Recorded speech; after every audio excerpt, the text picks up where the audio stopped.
Ladies and gentlemen, welcome to our program. This is Mr. New Vegas, and each and every one of you is wonderful in your own special way. Proper modulation. Does anybody care where Benji is? I was just about to say, should we be worried about him? Call? He was dizzy yesterday. Gary, did you call him? No, not yet. I know where he lives. Why wouldn't you call him? I was just in the studio. Oh. And he hasn't called. Get Howard 100. There's a stringer right there, surely. Get Howard 100. You didn't call because you're in the studio?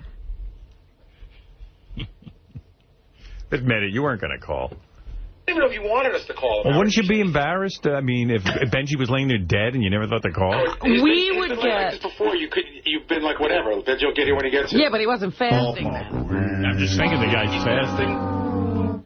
Yeah. It'd be funny if we talked about the panty bit with Sal while Benji was dying. Gasping for air. Yeah. Right. He was alive at that time, and they could have saved him. But no. We will never live it down if Benji is dead while we're doing that. What happened? He doesn't answer. He never answers anyway. I don't think, like, he's got, I think, a voicemail as opposed to a phone that would ring him up. Wake him up. Besides the fasting, Benji's into, like, some weird shit, man. Like, he likes being nocturnal. He's desperately trying to work the schedule out to where, you know, he's told me this, to where he sleeps all day and he's up all night and this is the last thing he does in his day. Right, he sleeps when he gets off the air. Right, and, you know, he's on the internet with these broads and sometimes he tells me, he goes, he tries to do stand-up, but it's not always, you know, the most, I don't know, calm environment when he goes to these open mic places in Times Square. Like, I don't know. There's a lot of things that could happen to Benji. Yeah. But that was what I was going to say yesterday when we were talking. He could be like that woman in Mr. Goodbar, who one day just gets killed by one of these crazies he invites over to his apartment. Yeah. Well, he even goes to other people's apartments and has sex with them. Strangers. Right, dressed as like a fireman or whatever he was dressed as at one time. Yeah, he's a real weirdo. I mean, he really is weird. Like he sent me I forgot about this. Like, there was a CNN reporter, and he just, like, starts screaming about Sanjaya and vote Sanjaya, and they're beating him up and throwing him out. And it's like, it's just too much. It's too much. Yeah, lying about his age. Yeah. And, he's a weird guy. He has developed into a true weirdo. Yeah, and we kind of, like, have made him somewhat normal because we insist on him being real sometimes. Right. Other than that, he would be completely insane. Like you were talking about, my friend was talking about you retiring maybe, and I said, of all the people that work there, man, I really don't know what Benji's going to do. I mean, he's carved out a niche where he can come here looking homeless. Right. As have I. But, you know, it's like he doesn't fit in any other, like, you know, he's a writer on a big-time show. You always know you can go do stand-up. Well, I mean, or act or something. But yeah, I mean, I would, you know, look, I try to do whatever I could based on my abilities. I've worked before. But Benji's, maybe he's talented enough, but he can't fit into it. Like, you know. He could very well become like a Ratso Rizzo. Right. Just be roaming around, you know, hustling here, hustling there. Right. Benji, where were you? What's going on, man? I'm really sorry I overslept. What happened? You overslept? Yeah, because you're on a weird schedule. You're trying to stay up at night and then... Yeah, what are you doing sleeping? This is the last thing you do. Week or two, I've been going to sleep the regular. We're worried, dude, because you were almost fainted just. I'm really sorry. I apologize. Are you still fasting, or you decided to eat? I ate a little bit. Yeah, good. Gotta eat something. Good. What'd you eat? I had like a little seaweed, an apple, and some carrots. Yeah, maybe look at life this way, Benji. You don't take your body and feed it enormous amounts of food and then suddenly shock it by completely cutting yourself off from food. That there's somewhere in between, like. And you don't have to start eating seaweed. Like, maybe just, here's my recommendation, and you can take it or leave it. Okay. All right, for breakfast, eat a bowl of fucking cereal. One bowl, that's it. You're done. Small bowl. Not a big bowl. Not a trough. And when I say cereal, shredded wheat. No sugar, no salt, nothing. Because you're in a drastic situation. Don't drink regular milk. That's for babies. Have soy milk with it. Then when you have lunch, you're allowed a sandwich. I don't care what kind of sandwich you have. Have a shit sandwich as far as I'm concerned. Oh, that's good. Yeah. And then For dinner, have a normal dinner. Piece of fish or meat and a vegetable and a salad. Okay? And you know what? And stop with the fast. It's silly and it's immature and you're doing the wrong thing with your body and with your life. Benji, I'm back on you now. Artie's right. That's right. Are you out of Artie's body? No, seriously, I don't even want to do a bit with you. Okay. I think what you're doing is disgusting. I think you behave like a child. And I think Artie even voiced it this morning. He's really worried about you, what you're going to do if this show ends, because you dress like a homeless person. There's no way you're prepared. Weird habits. I mean, there's no way you have a future prepared. What's that like Artie will be fine making a living. Robin will be okay. Fred will be okay. You, what are we going to do with you when I leave? What are we going to do with you? You're a talented kid, but you're not. You're choosing not to. You're not conforming to just the basics of society. Wait. You're like an animal. You can't walk around slovenly dressed like this, and your appearance and. Do you really feel I'm like that sloppily dressed right now? I don't. Compared to a normal workplace, both me and you get away with this. Look, Howard, I have one question. You could walk into somebody's office and expect to get a job dressed the way you are. I did for like 15 years before I worked here. Where'd you work? No, we didn't. No I didn't get the job. But. I have a question either for him or maybe even for the Howard TV crew. How many days have you worn that Penn State shirt? But I always wear a fresh shirt underneath it. Joe Paterno was sick. But it's the same outer shirt. You don't think that picks up... Why, if you wear a shirt underneath it, do you think it's any fresher? Because you don't still picking up shit from the environment. How many days in a row have you worn that? Huh? How many days in a row have you worn that? It's been a couple of years. But every day the same thing? During winter. Man. But he doesn't think that, like, if you sweat underneath it doesn't... It's like when you wear a coat. No, it's not. That's a shirt. It's because it's called a shirt. Benji, people see every day the same thing. They start to question. You finally got rid of that green jacket with that unknown stain on it. Man, that was awful. And even with this eating shtick, it's not healthy, man. Think of your body, what you're doing to it. You're feeding it. Yeah, the unknown stain. It was like you murdered somebody. Honestly, for like about a year, since January, I've eaten a lot better. I haven't stuffed myself as much. Okay. But why do you still look fat then? If you think about it, the two guys that sit between you and Fred, we really are extraordinarily gross. I mean, especially at this point, it's like I have no... When a guest looks back here, even Pete Wentz, that little fruit, he's like, look at you two. You guys are a mess. Listen, I'm not talking about you right now. You're a special case. You've got problems on top of problems. I mean, your problems are so deep, we don't even know where to begin. You think Benji's any less trouble? I think Benji is savable, at least with his diet. I think he can follow a diet. But Artie is not capable of that. But Artie's never going to go looking for an office job. In other words, Artie's always going to be like a comedian. Right. He doesn't have to, get dressed up after the show is done. Benji's a talented guy. Don't get me wrong. He is. That's what I mean. I just don't know who else will put up with him. Howard, can I tell you a funny story about... That's the answer. Can I tell you a funny story about Benji and the way he dresses? Yeah. So you remember our old office manager, Kathy? Yeah. One day I walk into the office, Kathy's just steam coming out of her ears, and she just goes, give me $25. And I go, what? She goes, give me $25. And I'm like, all right. So I give her $25. She said Benji had worn the same overalls for a year and a half to the point where they were stained all over, and it made her want to vomit. Right. So she took $25, and she took $25 from me, and she went to the Gap and bought them. They were beige overalls, and she bought him a new pair because she couldn't take it anymore. Listen, I guarantee if I take off my T-shirt and underwear, I guarantee I have the freshest one here. Freshest what? Did you shower this morning? Yeah. Yeah, because you slept late. I always shower every morning. That's bullshit. I guarantee mine's Well, what are you saying? I'm not talking about it. I'm talking about your body, the way it looks, and the massive dieting, and then all of a sudden the massive eating. But I haven't done the massive eating for a long time. Yeah, okay. And I really do believe fasting is actually healthy. Okay. But if you haven't done massive eating... It's so healthy you almost passed out yesterday, I heard. You did, man. Remember? When you fast, sometimes if you stand up quickly, all right, I've had enough of the Benji show. That's the other thing. Fasting is one of these subjects he knows everything about. Like the other day on a rap, I'm sure you're going, after 2 days, the hunger goes away. No, it doesn't. Of course it does. Have you ever done it? No, your hunger doesn't go away after 2 days. Honest, it does. Okay. Well, I see. That's why you ate. Because your hunger went away. Why did you eat? Yeah. Because I was... All right, thank you. I wasn't hungry. Wasn't out of hunger. You ate? So, Benji, if you could be on time, you're forcing me into a role. I don't want to be Big Daddy. I hired you to do a specific job just to be here on time and not distract me. And, if this is the second day in a row you're late. I watch you. I watch when you sneak in. And I said yesterday, you know what, I'm not going to sidetrack the show yelling at you. But now, so when I don't yell at you, see, this is what I was telling my psychiatrist yesterday. I said, I hate being a scumbag. I said, I actually feel guilty after I go into a tirade. Even with, like people who do work, for me, the TV set isn't working, and I go into a tirade. But things get done when I go into it. I don't want to be pushed. I'm like fucking Hulk. I don't want to be pushed. You wouldn't like me when I'm angry. Yeah, I don't want to be angry. I want to be happy like the rest of you. I don't want to be angry at you. I like you. But you make me be the fucking asshole boss that has to come down on you. Like even Gary says to me, what can I do about Benji? He won't listen to me. It's got to come from you.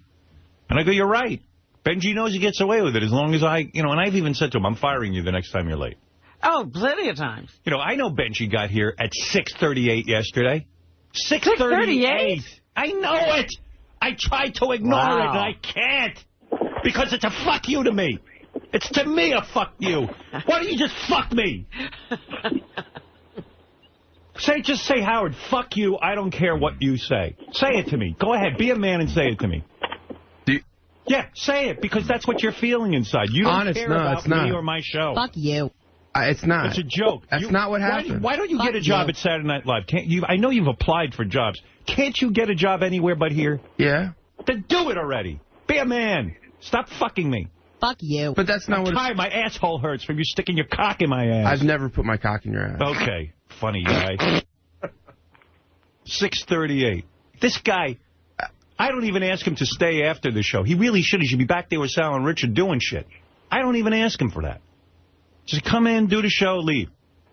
Fridays, he takes off. You should be here Friday when I'm not here. I swear I wasn't... Writing, crafting. You know how many days a week I worked at your age? Oh, that's right. You're 50. You're my age. He's at the point of slowing down. You make me angry. I know. And he's ready for retirement. I think he's a kid. I mean, I believe in this guy, and he fucks me. Why do people fuck me over? Tell me, Robin. You're better. You know more about me than I know. Benji has his own problems. No. I don't know exactly what they are. You don't fuck me. I refuse to spend any time with him. You're always on time. You're here. You take the job seriously. I mean, it's all anyone could ask. Why be here? And I think it's a bit of that baby thing where, for a while, he gets the negative reinforcement. He loves it. Yeah, maybe... he doesn't get any attention for positive things. Apparently. Is that it? You want me to pay attention to you? I pay attention to you. The fact that you work here is what I pay attention to. Why do you need more attention? Well, I don't think that's what it is. It's possible. No, it is. Go to a shrink. You need help. All right. I mean, that's possible. You're one step away from being chopped up in a bag from that Craigslist. Yeah, that's fucking nuts, man. That guy missed him. This fat fuck is getting laid somewhere in a hotel with some creepy chick who... And a guy over in the corner watching. How many chicks do you know can't get pussy? They turn to Benji on Craigslist. You can imagine what these chicks look like. He goes, they're models. No, they're not. There's no way. Bring one in here. Let me see a model you bang. There are models on there. I don't buy it. And I'm not talking about hookers. I'm talking about regular... I don't care. It can't be true. There's no chick looks at you and goes, oh, my God, I got to fuck this guy. That's not the way it happened. Okay. My buddy fucked Bar Raffaele the other day. Yeah. For real? On Craigslist. Yeah. Everybody's now on Craigslist. They don't care that there's possibly a killer out there. I don't even like being angry with you. I know. Listen, I swear I know it does. Like, there's times in the past when I was late. Why were you 38 minutes late yesterday? 38 minutes. I don't know what happened yesterday because I've been... You don't know. Well, no, I can explain, but I don't know why. You can explain, but you don't know why you were late. Well, I can't answer if you don't let me answer. You can explain, but he doesn't know why he's late. He has no fucking reason, Howard. No, I do, Rob. Go ahead. Something happened yesterday? I have 2 alarms and a phone, and I don't know if the electricity went out or what happened yesterday. The phone and the everything went out. I don't know why. Well, the phone's on electricity. So what happened today? Again, the same thing? No, I woke up. I decided to switch my schedule for a while, just to try to go to sleep around 8 or 9. So I went to sleep. Fell asleep last night around 9:30, and I got up today at 5:20. Yeah. And I don't know what happened. I don't usually. I guess I'm used. I was in the bathroom. You're so out of it, you don't know what happened? No, I mean, I was using the bathroom. I was listening to music. Okay, I'm done. I'm done with you. I told you there was no reason. He's running into the office every morning. I've asked him not to run. It's just disconcerting and upsetting. It's just look at me, look at me, look at me. Just 5 minutes early. That's it. 5 minutes before we start. That was my plan today. I was really coming in early. It's also a good idea for you to hear what Gary's saying and JD, so you can hear what's going to be going on, what tapes I'm going to be playing for the show. It's good. It's show prep. I agree. It's good for you to hear the stuff. Then maybe you should be here at 5:30. Oh, God forbid. I mean, that's the real answer. We come in, read the paper, maybe write a joke about something you read. Take your fucking job seriously. I do take it seriously. No, you don't. You Honestly, don't, man, Benji. You haven't even read the paper yet today. And you're a writer. Dude, I know what's going on in the world. Yeah, okay. You know what's going on in the world? I'll test you what's in the paper today. You going to think you're going to pass? I'll test you, too. Without the paper. Wait a minute. How do you get to be the tester? I'm the guy. It doesn't matter. All right, test me, Howard. Test me. When you're the boss, you'll test me. Okay, test me. I got to get out of this guy. I got to get out of his life. I got to get him out of my life. I don't know how to separate from him. I need a divorce lawyer. Honest to God, man. I don't even want to make this funny. 6:38. The guy hasn't fucking read a newspaper. He's a writer. Dude, I read that show. Dude, Imagine he walked in and said, Benji wants to know how he can become valuable to me. He's always asked me, here's something valuable. Here's what I'd do if I was you. Because I'm a winner. Here's what I would do. First of all, I'd look good when I walked in. I wouldn't be sweating and disgusting. I think I look good. Okay. Number 2, I'd have read the paper. I'd walk over and say, Howard, I read 15 stories this morning, and guess what? Here's 15 jokes. All right. If you want that, I'll start doing that. Yeah. Oh, my God. There you go. He's trying to talk to you about how do you become a winner. I'm saying if you want that, I'll start doing that. If you want that. I'm just giving you That's not thoughts, the kind of thing you've wanted, but if you want that, I'll start... It's like, and if I never use them, for the next 10 years, I never use one of your jokes, just say, you know what? I put it out there. All right. There's not one writer here, by the way, who reads the paper. You have the only. But don't say I don't read Sal and Richard don't read the I'm sure. In the morning. That seems to work for them. When do you read the morning paper? During the show or after the show? I read it throughout the day on the internet. So let me ask you something. What good does that do me? The stories are topical now. Howard, I know any topical stories going on. You do, huh? Yeah. Okay. Sure you do. You know all about this? On the cover of the Post? Yes. That was all on the news yesterday. That they did the plane for a photo exhibit. Okay. Bloomberg was very pissed. Good. The administration apologized. Right. And the stock markets reflected it by prices dropping. Okay. Very good. Where'd you joke about it? Yeah. Now what's the joke? Now that you know all about it. That's what I'm saying. I mean, use your I'm noggin. crashing into the show. Use your noggin. In other words, you're like the plane. You're crashing into the show. All right. Well, there you go. That's a funny thought. It's a very fertile thought. I mean, that's it. If I had Benji's job, this is what I'd do. First of all, there'd be a page of jokes. Even if my boss thought they were stupid. They're there. Boom.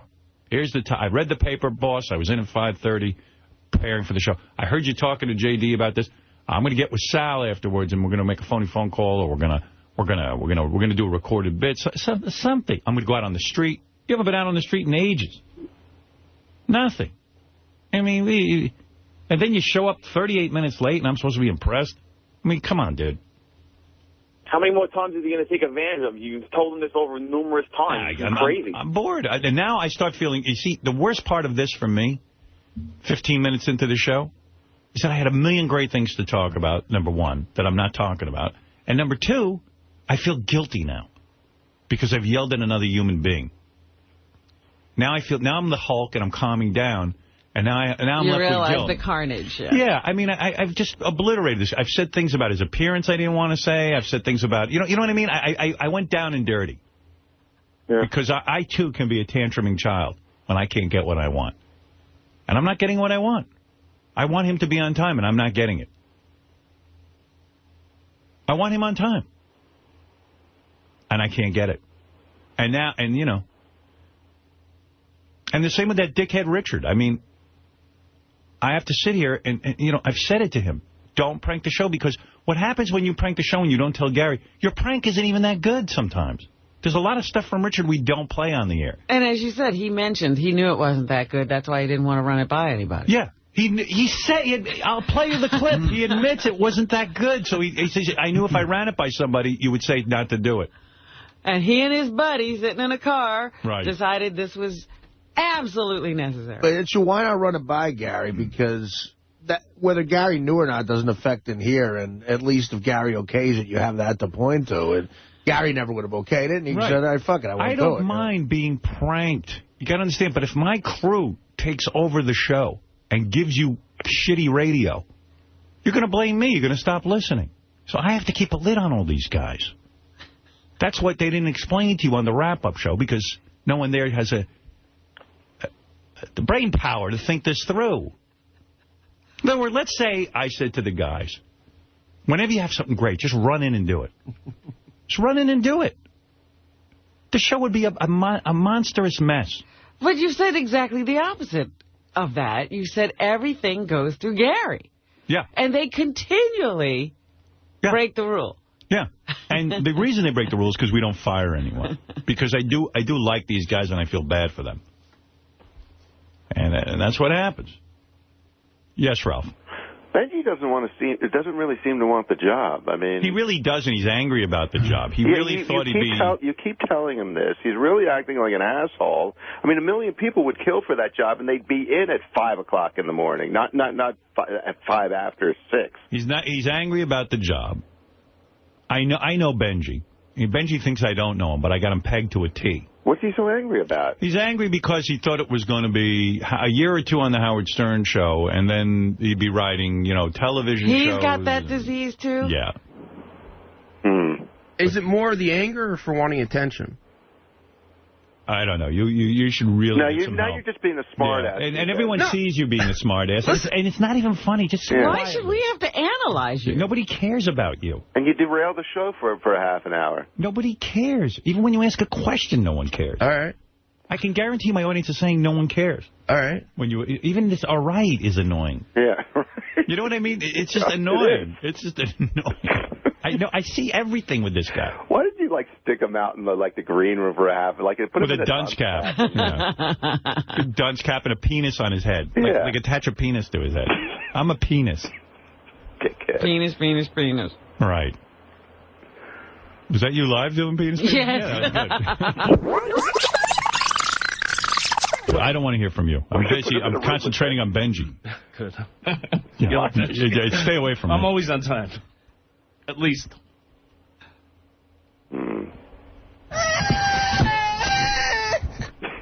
There's Benji. That's his contribution. A real self-starter, that Benji. Well, it's true. I feel bad for him. Because he could have, he's a bright guy and he's a funny guy. And he could have a very big career. I do have a big career. But he doesn't have, no, you don't. I have a good career. You got a boss who's a pushover. That's why you have a good career. No one else would put up with you, Would Benji. you rather that Howard come in and go, boy, Benji wrote this great thing last night? Won't do that.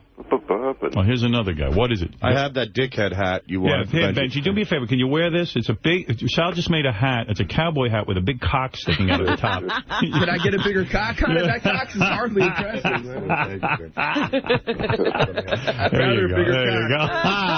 You know what? Now, there you're talking. You'll see that on Howard TV. You'll see Sal really came up with something great. See, Sal? See, Sal's working. No problem. You're working hard. Good for you. You made a nice big cock sticking out of Benji. Now that it appears that Benji got a big cock sticking out of the middle of his head. Penis. I want my penis. Wear that every day, please. Right. And you know what? It's funny. It's a new persona. At least it's something funny for Howard TV. I'd like to be the guy with the cock on his head. Yeah. I like that Sal just had a cock handy. Oh, don't even ask what's going on. Oh, we have a lot. We have every color, too. So here's what I know about Benji, thanks to my people. Benji updated his Facebook page 33 minutes ago at 5:55. Oh. So, in other words, this is what he did. That's what he's busy with. He was home. He doesn't know what happened. He just said he doesn't know what happened. He's a lying skunk. No, I'm not. Yes, you are. You updated your Facebook page I was at on 5:55.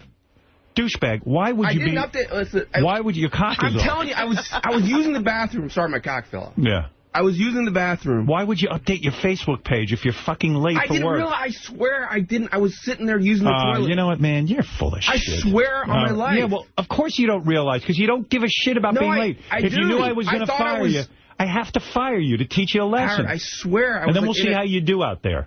Why are you even on Facebook? Yeah, I mean, why would you do that if you have to get to work?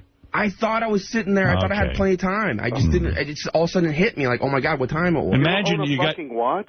And I read his Facebook page. It's so mundane. It's so boring. What is the update? What is the update? What happened at 5:55? It's always some dumb, shitty thing he writes. Instead of writing for the show where millions of people will hear it and he'll be a hero, he's writing on that goddamn Facebook. Here it is.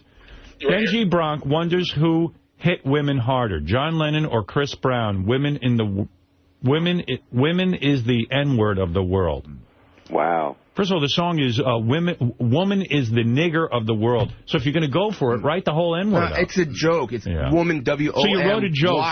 So you wrote a joke for your Facebook. World, You wrote a joke for your Facebook at 5:55. You didn't write a joke for the show. You wrote a joke for your Facebook. You know what? I didn't. I think the computer time might be slightly off. But even if it wasn't, I didn't realize. I thought I had plenty of time, Howard. I wouldn't have done that. So it's an ironic thought because John Lennon was so beloved, and you're implying John that Lennon hit women. How do you know that? He said he did. He told you that. He says in a lot of interviews he did. Okay. It's not even funny. But then wait. You guys don't think that's true that he said that? I don't know. But so in other words, you're pointing out the irony. You pointed out the irony that John Lennon and Chris Brown are the same. So what are we supposed to do with that? What do we do now that we know that you figured that out? I think it's. There are a lot of men who hit women. Right. And I think it's a horrible thing. So should we dig up John Lennon and prosecute him in the way we're going to do it to Chris Brown? Or should we let Chris Brown free? Is that your thought? No. Because John Lennon walked free. Why can't Chris Brown be free? No, that's the not my fuck thought. Is that thought? My thought is that's some goddamn thought. My thought is at 5:55 when you should be at work. Fuck you. Dude, fuck you, Benji. No, fuck you. Okay, good.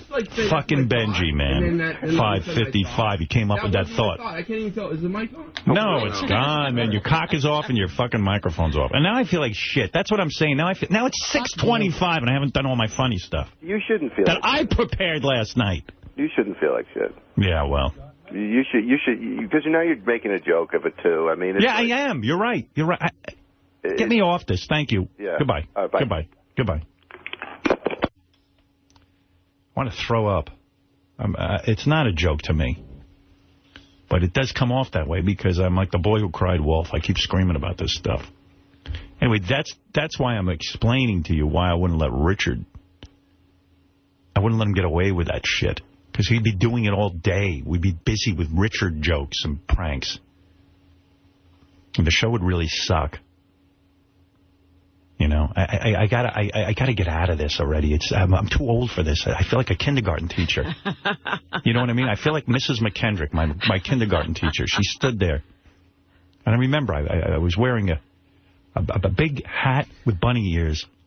And she must have looked at me and said, what the fuck am I doing with my life? I got some retard standing there with a big hat and bunny ears. Whole classroom with clowns. Big waste of time. Poor Mrs. McKendrick. She's probably dead and buried. I wish I could apologize to her. What were you doing? Were you doing something? No, just living. Poor woman. I know how she feels now. I feel like I'm a kindergarten teacher. Richard and Benji. Worked all this time. You know, I had to work so many years, Benji, to get to the point where I could hire someone like you, where I could actually pay someone like you. I used to do this all by myself. And every market I went to, I tried to get a little bit more money so I could make the show a little bit better. And it worked and worked and worked. And now I got a guy who pisses on me and shows up 38 minutes late all the years I worked.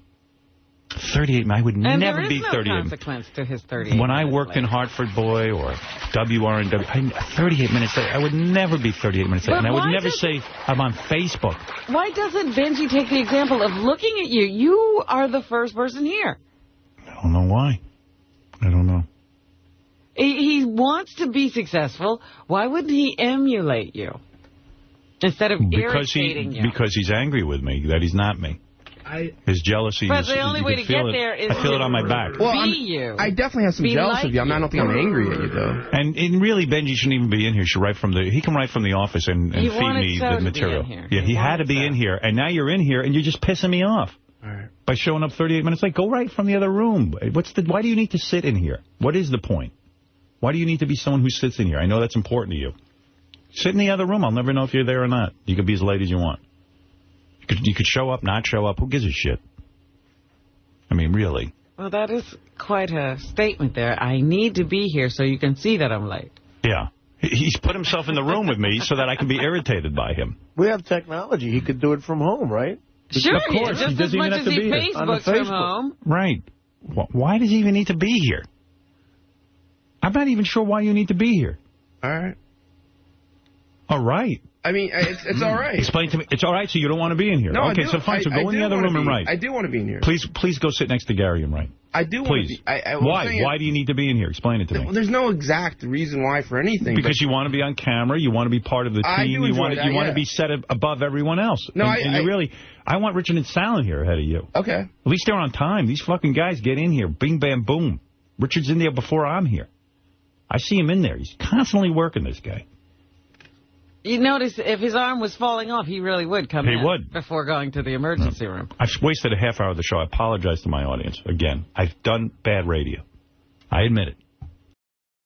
Let's talk about Benji. Howard tells Benji, basically, you're making me look like an asshole. What do you want me to do? Do you want me to fire you? And this seems to come up every 6 months or so. I know. And now, so Howard was trying to think of a threat that would actually get through to Benji and ended up settling on him not getting his breakfast from Howard TV. That's. I thought it was going to be him not coming to the wrap-up show. No. That was part of it, but then it changed to no breakfast because Howard TV, I guess, pays for his breakfast. Well, first of all, I'm not a big fan of conflict, so I was sort of thrilled that this happened on the air as opposed to off the air, because then I'm in the discussion, Howard's like, what the fuck are we going to do with him? And I'm like, I don't know what to say, because I could throw some things out there, but at the end of the day, Howard has to decide how far he wants to push it. And I thought Jimmy made a really great point today. Howard goes, Jimmy came in right in the middle of this conversation. That's right. Jimmy sits down and he goes, so Jimmy, what do you think? Should I fire the guy? And he goes, well, isn't there like a middle ground? And then I was asking Jimmy's guys if Jimmy ever had to do that. I heard him talking on the air. And they said, yeah, he'll, I said, does somebody get word, like, does Jimmy send word and then that person sort of gives him a hard time? He's like, no, Jimmy will bring him in and dress him down. That's good. I mean, Jimmy also talked about having his family so involved, literally involved on the show, on air, off air, they're all there. And you think, well, it's kind of a cush thing and they can't get fired. But he says, no, they actually set an example for the other staff. And the staff's less likely to screw around if they know a family member's there. Right. Like I was telling Jimmy's ex-producer that I get the same dressing down, except it's in front of everybody on the air. But the truth of the matter is the times where I've gotten those from Howard and they're not on the air, those are the ones that are brutal. Because if Howard doesn't give you a heart, like, he might be mad at something and he goes, I'll save it for the air tomorrow. If it's so bad that it's not even airworthy, you really fucked up. Yeah, that's the one you'd be quaking in your boots. Tom in Arizona, you're on the wrap-up show. So is Benji at the wrap-up show? He is not here as of yet. But like the regular show, he does come in late from time to time. He had that, by the way, Benji had that classic excuse that I love. He goes, listen, I'm on time like 98% of the time. And nobody wants to hear that. But he also played the, I'm wrong, there's nothing I could say. He's trying to diffuse it, but it didn't work today. I know. So, Tom, we'll see if he shows up. Well, listen, I've been working at my job for 10 years. I hate my job. I do drywall and paint. I got to work my ass off every day. I've been late once, and I drive 35 miles to work. Benji works on the best show on the fucking planet.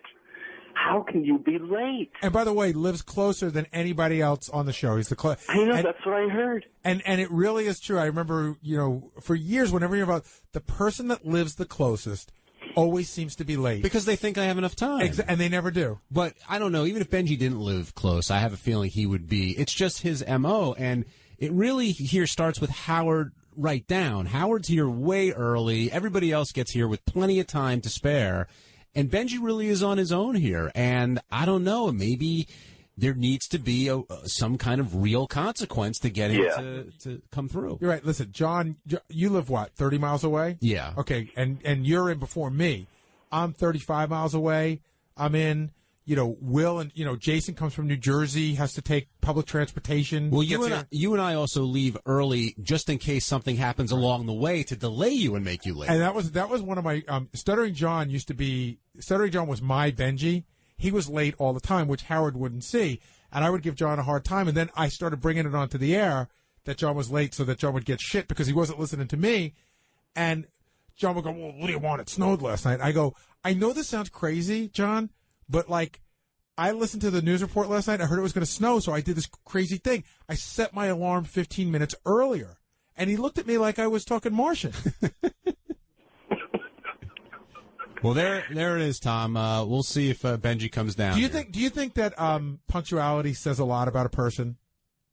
Yeah. Do you think if somebody's chronically late, I don't know what it says, but it does say something. Right. I think it tells you something about them. But if Scott Weiland is always late, you say, oh, that's just he's a rock star. It's part of his personality. I don't know. I mean, the fact that Howard's always early or on time, does that say something about him? Absolutely. But it's a good thing. Right. I'm not sure what it is, but it's a good thing. Tony in Jersey, you're on the wrap-up show. Hey, guys. How you doing? Hey, Tony. I got 2 points to make regarding Benji here. I have a problem with this. I'm a long-time listener, and I have a job. I mean, my boss tells me if I'm going to be late one more time, I'm fired. I'd be shitting in my pants. I think this guy just completely disrespects Howard and the rest of the show, how everybody comes to work on time and does their job, and this guy just thinks everything's a big joke. Yeah, I don't think that Benji thinks it's a big joke, but maybe he doesn't feel threatened enough, and maybe this will be it. The thing that's also interesting about this, whenever this blow-up happens on the air, it's really funny. Like, I get here probably about 5:25, 5:30, and Howard gets into the studio at about 5:40 or so, and then John and I go in, and a bunch of us, and we pitch him stuff. And that's when, out of the corner of your eye, you see Benji galloping in at the last minute. Like tomorrow, Benji will be in at 5:45, and that'll be even odder. That's even more weird. And then 5:45 becomes 10 of 6, becomes 5 of 6, becomes 2 of 6, becomes 1 after 6. Well, Gary, let me ask you just one question, though. But between me and you, well, not everybody's listening, but what I'm trying to tell you is by taking this breakfast away, what kind of penalty is that? To me, personally, I think the guy should be out of the, I don't know, maybe out of the office a little bit. Like Howard said, I'm going to put you in the back room. You're not going to sit with us or something. I just think that Benji thinks everything's a joke. I mean, what's this guy going to do if Howard packs it in September and this guy has a track record of all these stupid things that he does online and being late? I mean, is he thinking about his future? Well, listen, he's a writer for the Howard Stern Show, so he should be doing some wacky things. Being late isn't one of them.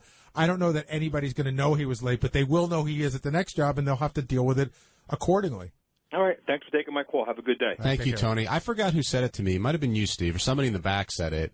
They said, you know what would affect Benji and was probably the most powerful punishment you can give? Send him home. Just go home. Don't give him a reason. Don't just go home. And that in turn I'm sure Benji would turn around and do that, but maybe it would resonate that, you know what? You got to be at work on time. You're absolutely right, because we've talked about taking him out of the studio or taking the wrap-up show away from him. But you're right. Just, Benji, you know what? Go home. Today's not the day. And he would leave, and then he would decide after that, how he felt.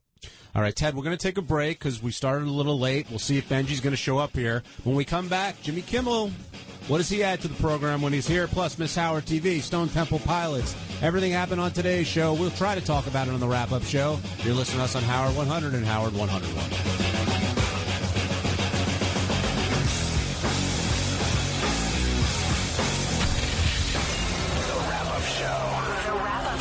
A recap and behind-the-scenes look at The Stern Show. Wrap-Up Show. Call in. 888-STERN-100. The Wrap-Up Show. Wrap-Up Show. With John Lennon and Gary Delabate.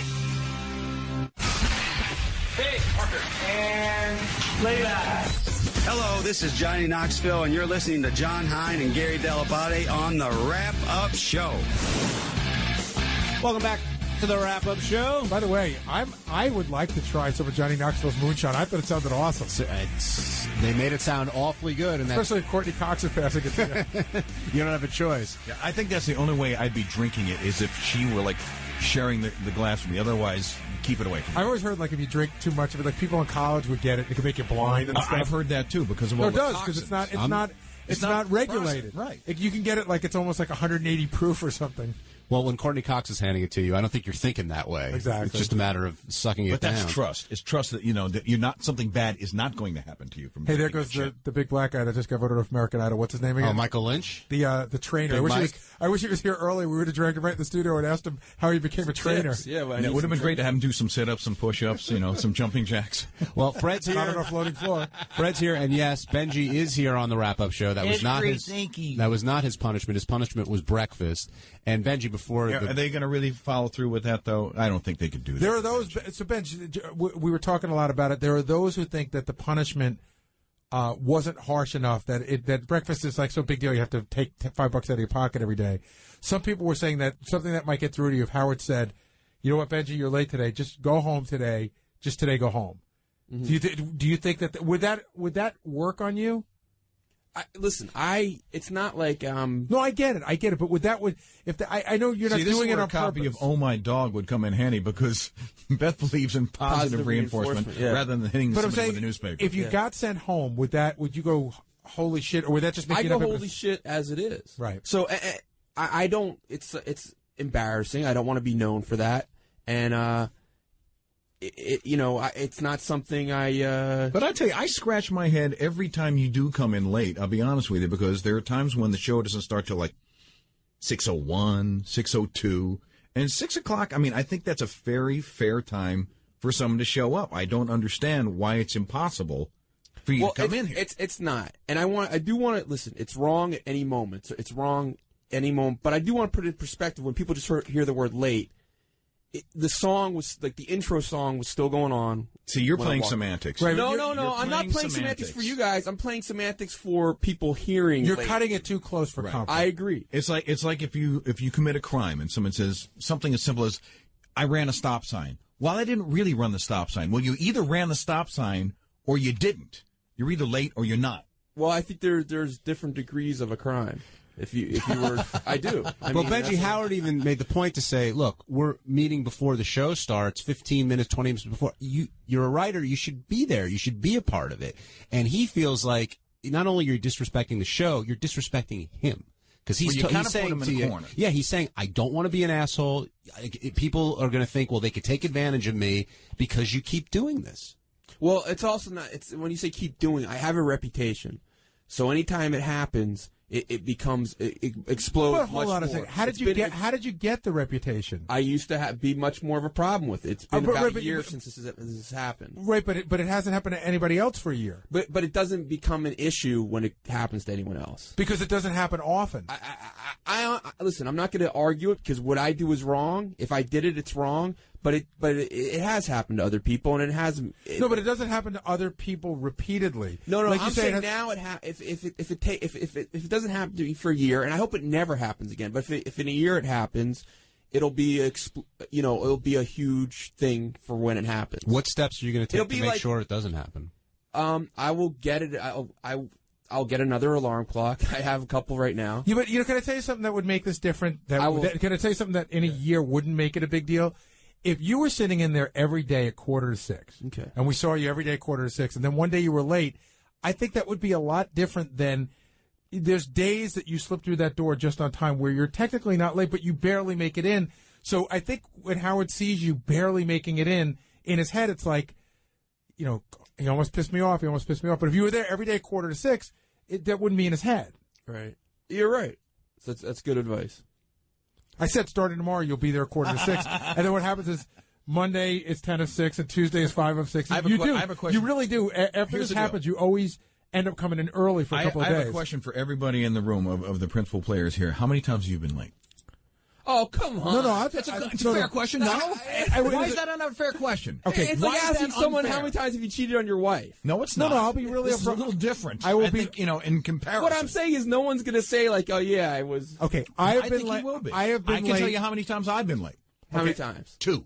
Once in Washington, once here. Now, I've been later way more times than that, and there's times that I'm late getting to, like, I want to be here by 5:25. Sometimes I don't get in until 5:45.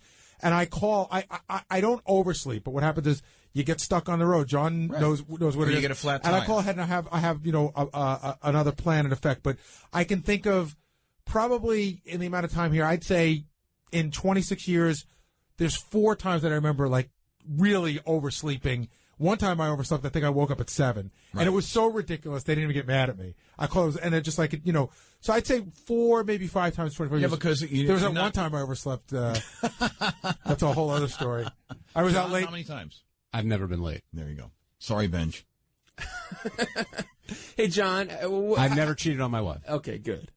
That's good. How many times have you lied in your life? Oh, I don't know. Countless. Okay. But not about those two things. And 80 blowjobs. Not about the first two things. Okay. He was never late for a blowjob, I can tell you. Bob and Rockland He was County. right on time.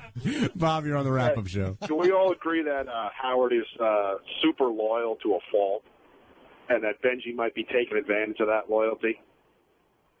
I don't know if Howard's being loyal. I just think he feels, he put himself, I think he recognized that this morning. He really put himself in an impossible spot. It's like, okay, Benj, next time you do this, you're fired. I don't necessarily know if fired was the right solution to somebody being late, but it certainly put him in a bad spot. And yeah, but Howard's been loyal to Baba Booey and Robin and you, Fred, but you guys don't take advantage of it. And you guys are the most important and the longest people I don't think been Benji, on the show. I don't think Benji consciously takes advantage of it. I think Benji, it's almost like some sort of like phobia. Well, we were saying I swear to God, I think he comes in late on purpose for a reason. I don't know. There's some sort of psychological issue here, which I'm not a psychiatrist, nor do I play one on TV. It's a cry for help, a cry for attention. But that's an important distinction. Benji isn't deliberately sitting in his apartment saying, "Hey, how can I'm I be late fucking today? late today?" I don't think he does that. There's something that he's not aware of that's making him late. It's funny because John, I told you when I was having these issues with John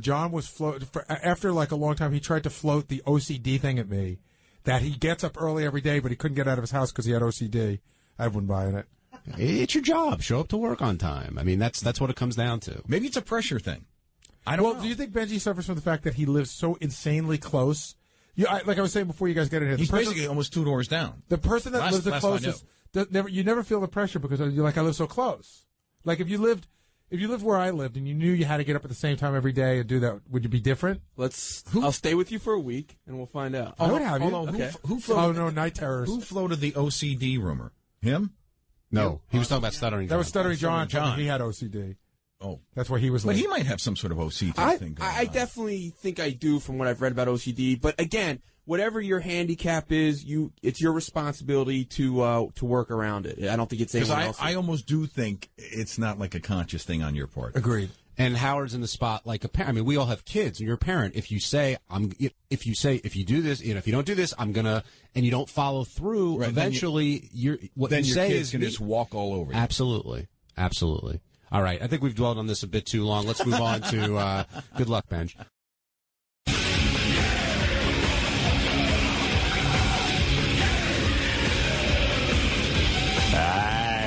Hey, man. What's happening? See, Benji's here on time. I looked over to make sure. I saw that Lisa G had to get in early today to see if Benji got it. Yeah. See, Benji set off a whole thing. Now Lisa G's got to get here early. Right. Good morning, everybody. What's happening? Benji, what'd you do differently today to get here on time? I left earlier. There you go. Simple, Wow. right? Thanks, pal. How innovative is that? There you go. Nothing like showing up on time for your job. Listen, I was listening to the wrap-up show. Everybody has been late at one time or another. It's just his lateness was becoming chronic. Well, he had a whole routine now for late, running through the halls. Yeah, and like I said, we have a meeting for 20 minutes before the show. Wouldn't be bad for Benji to hear what's going on. Did he join that meeting today? No, but Gary said to me today, he says, if after what happened on the air, I would have been here for the meeting today. Well, that's what a conscientious employee does. Right. Any Not a thoughts of Benji. coming in for the meeting? No, right? What are you doing? You eating? I don't want to disturb you. What do you eat? It's all right. I'm just having an orange. You're not disturbing me. Oh, okay. He's like a chipmunk. Well, he's got his food together. And while I'm talking about him, he hasn't slowed down. He doesn't stop eating for a minute. You're not even a speed bump. It's like that orange will go bad if he doesn't eat it right now. All right. Got to get it in now. Why are you eating when I'm talking to you on the air? I'm hungry. You know what? He couldn't possibly be hungry. He's got so much lard on him. He couldn't be hungry. And that orange, what's that going to do? It's all sugar. It'll go right into his system. Doesn't satisfy his hunger, really. I asked someone. They said it's real. You don't eat oranges? It's not that I don't eat oranges. I'm just saying, if you're hungry... That ain't going to do First thing in the morning, and you just eat an orange, you're not doing anything for your hunger. Well, the good news is, Robin, that orange is just a Vorspeise into what he's going to be eating. It's an hors d'oeuvre. That's like a little pellet. To get ready. Getting his palate ready for food. He has a whole trough that comes by. Don't ask what goes on over there. But it's all real food. That is true. Robin, good morning. Good morning. He doesn't know if that orange is real. No, he doesn't. That's why we need an amendment, because how can you be guaranteed that it's real? How real is that orange? How real is it? Good morning, everybody, and welcome to a live show right here at Sirius XM. Yes, the two companies that merged. They said it never could happen, and yet it did. And good morning to you. Good morning, Robin, Fred. Good morning.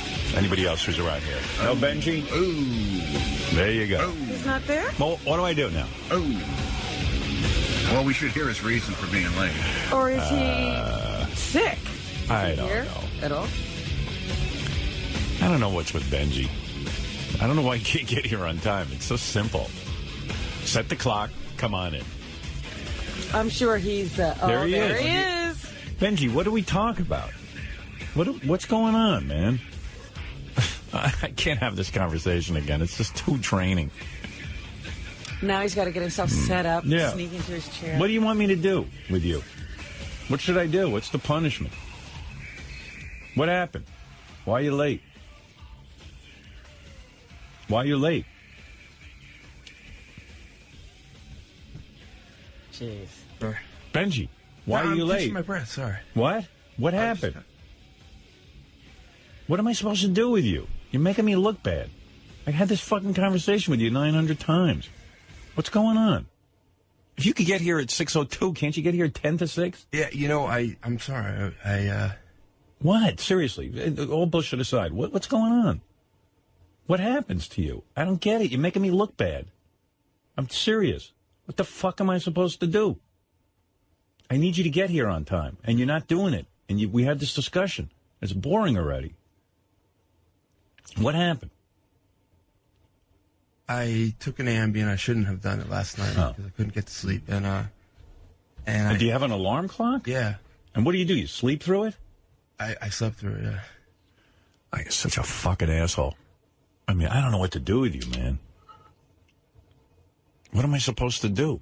I said to the guy, I got to fire you. Why does he need so much sleep? He needs an Ambien. I don't know. Stay awake so you get to your job. Take a nap after. It's a really good point. What do you need to sleep All right, for? you know what? I'm not going to bore the audience. I'll deal with you off the air, and we'll settle this once and for all. Maybe it's time we parted ways. I don't know, man.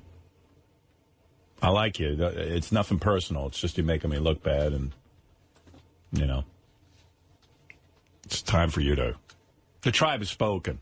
It's time for you to leave. I mean, I don't know what to do. I don't mean to be cavalier about your job, but you're pretty cavalier about it. You don't seem to take me seriously. Yeah, it was stated that was unacceptable behavior. Yeah. He seems to. I'm pretty sure you think I'm an asshole. So, no, it's okay. Trust me. Your actions speak louder than your words. You know, I've said to you, I've begged you, please come in on time. I don't want to have to be in this position. I've asked you a million times, and I don't think you can get it together. And you're telling me I like the job, but I'm going to piss on you and fucking force your hand. You know, it's like death by cop. You know, you want me to fire you, so I guess you move on with your life, and I'm just not coming through for you. You know, so it's like people who want to kill themselves can't do it themselves, so they they go out and they go to a cop and they pull a gun out, and then the cops kill them, and it's called death by cop, and that's what's happening here? Yeah, it's death by Howard. I'll just keep pushing and pushing and pushing until Howard finally fires me, and then I'll have to do something. Sorry, man, but we'll talk after the show, and I'll have to take up my fucking day with Benji and the guilt of having to get him the fuck out the door. I mean, you know. But I didn't we go over this like 50 times? I mean, yeah, it wasn't that long ago that we had the last discussion. Do I need to feel guilty? I mean, really, it's not me doing it. Benji's doing this. Yeah, I guess. Do you think I was kidding that I'd have to fire you? No. All right. Well, we'll meet after the show and we'll figure out how to end it. It's over. I mean, I don't know what to do. I just asked the guy to be on time. Just get here 5 to 6. I don't ask him to do anything else. I don't ask him to come in on Friday when I'm not here. I don't ask him to go back and write shit with Sal and Richard. I don't know. I think I'm pretty fair. I like Benji a lot. He's a nice guy, but he's just pushing my buttons. And I got to stand up to him so that the rest of the fucking staff sees I'm fucking for real. So, you're the one who pushed this, man, not me. So, what am I going to do? We only have 8 months left here anyway. You're not missing that much. Right. You'll get a head start on everyone else. Figuring out what to do with the rest of your life. I mean, what is this? This guy's just pushing my buttons. Right? It's a sad situation. And it sucks for me. Because I like the guy, and I'm a nice guy. I really am a nice guy. Too fucking nice, quite frankly. But I do feel like I'm being played by Benji. You know. And I know everyone snickers because I keep saying I'm going to fire him, and I don't. Right, it means nothing. No, and I feel embarrassed. You know, no hard feelings, pal. But that's it. I'm at the end of the rope. I don't know what else to do. You're not leaving me any room. You're not giving me any wiggle room, dude. So we'll sit down, we'll bang it out, face to face. And we'll figure out how to, make this transition easy. I don't know what to do. Hey, Cyrus, you're on the air. Hey, now. Hey. I was like mid-sip. But, look, I love Benji. Benji's actually done a lot of things for me, but sometimes you actually have to do what you have to do. I think Benji's saying I want to be fired. I get it now, but I'm just not picking up on it. Like, you have to do it. Like, I know. I don't want him to be fired. I actually love him on the show. I know. I don't even want to make a bit out of this because I got to have the distasteful meeting today to fire him. Yeah, no. Which I don't even want it to happen, but... No, I don't either. But what do you think I'm thrilled about? I like the guy. I like his work. I don't know. But I did draw a line in the sand, and I've done it 20 times, and it's enough already. I'm being pissed on. Yeah, and he's saying, listen, he's saying to me, please fire me. He really is. And give him what he wants. All right. He may not even know he's saying that. Yeah, you're saying that, right? Don't you? Or you don't even know it on that level? You know what you're saying to me.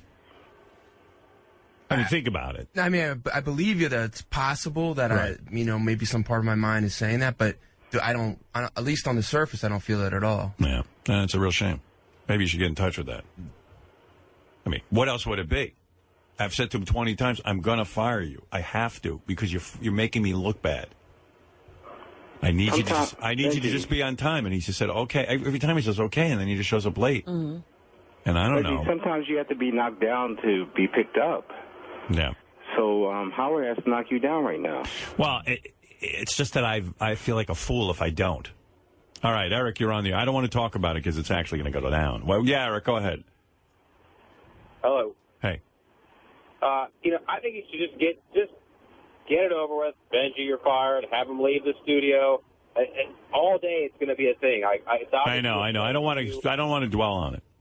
Yeah. All right. Well, I'll let you go then. But for what it's worth, I think your show is great. I am a subscriber. Thank you. I'll be as long as you're on the air. You're doing a great job. Sometimes you have crappy days. I've got annoying employees. You got annoying employees. Right. You got to just deal with it. Yep. So you'll get through it and whatever. But I would love for you just to say, he should just get up and go home now. Then he can really feel what it feels like. And then, you can think about it over the day without him sitting there in front of you. Right. All right. I get it. I know what I need to do, Eric. You don't have to explain it to me. Marianne, go ahead. Oh, Howard, I hate to curse, but what the fuck? Between Benji and Tim Sabian sabotaging everything we're hanging on for a thread, Howard, that you're going to re-sign? I mean, 99% of the people, Howard, are in love with you. And I don't know where these two are coming from at this crucial time for the radio. Benji, you've been late since K-Rock. Shame on you. That's not fair to do to Howard and to the rest of the audience that's hanging on. Don't you understand? Did Tim Sabian go on that stupid diet, Robin, this week? Maybe he's woozy. He knows I call every day. Howard, wherever I go and so... All right, King of All Blacks, you're on the air. Yeah, just curious. Don't fire. I mean, that's just another subject I want to say. Don't fire Benji. Okay. Well, whatever. Go ahead. Well, you have that, that mentality that says no matter what the offense, You get to hold on to your union job. You know, this ain't a union job. You know what I mean? Oh, yeah, I understand. I do got that mentality. But what'd you pay for your watch? Just. I don't want to talk about my watch. The reason I brought it up was that it was really irrelevant what I purchased. Well, it makes me crazy because I never heard you get on the air and say you purchased something I just got to know, man. I just got to know. Even Beth was proud of me because I went on my own and bought the watch. Like, she told, because I was like, usually I drag her along. I climb Mount Everest. But I did it. Can I tell you? Can I guess? Go ahead. Can I guess the name? Yeah. Philippe, I forgot the name, the last part of it. Philippe. Petit Philippe? No. Yeah. No, not Petit How Philippe. about Rado? Rado? No. I don't even know. Not a Rado. I know, because it looks like you. The one with the, the actor advertises it. Yeah, that's the one. No, all right. I don't even know what he's talking about. Does it have a leather? Does it have, is it gold or silver? Silver. Silver. No, it doesn't have no diamonds in it, right? No. I'm a white guy. I know, you're right. That is some black shit. They love that shit. Like he doesn't have a junk gold encrusted He comes watch. in here with like all kinds of shit around. Yeah, them people. They don't like this diamonds in that shit. They like that shit floating. Like, you know what I'm saying? Black guys put diamonds in their teeth. They don't know what to do with themselves. Man, they love that shit. And they know if it's fake, too. And they know as soon as they look at your shit, they know if it's fake. They be like, yo, look at this motherfucker with all this bullshit on. All right, King, I got to go. Hey, okay, all right. Listen, I want to ask you something else, too. Yeah. When you leave radio, because I can tell, I can feel it that you're leaving. Yeah, believe me, it's about over.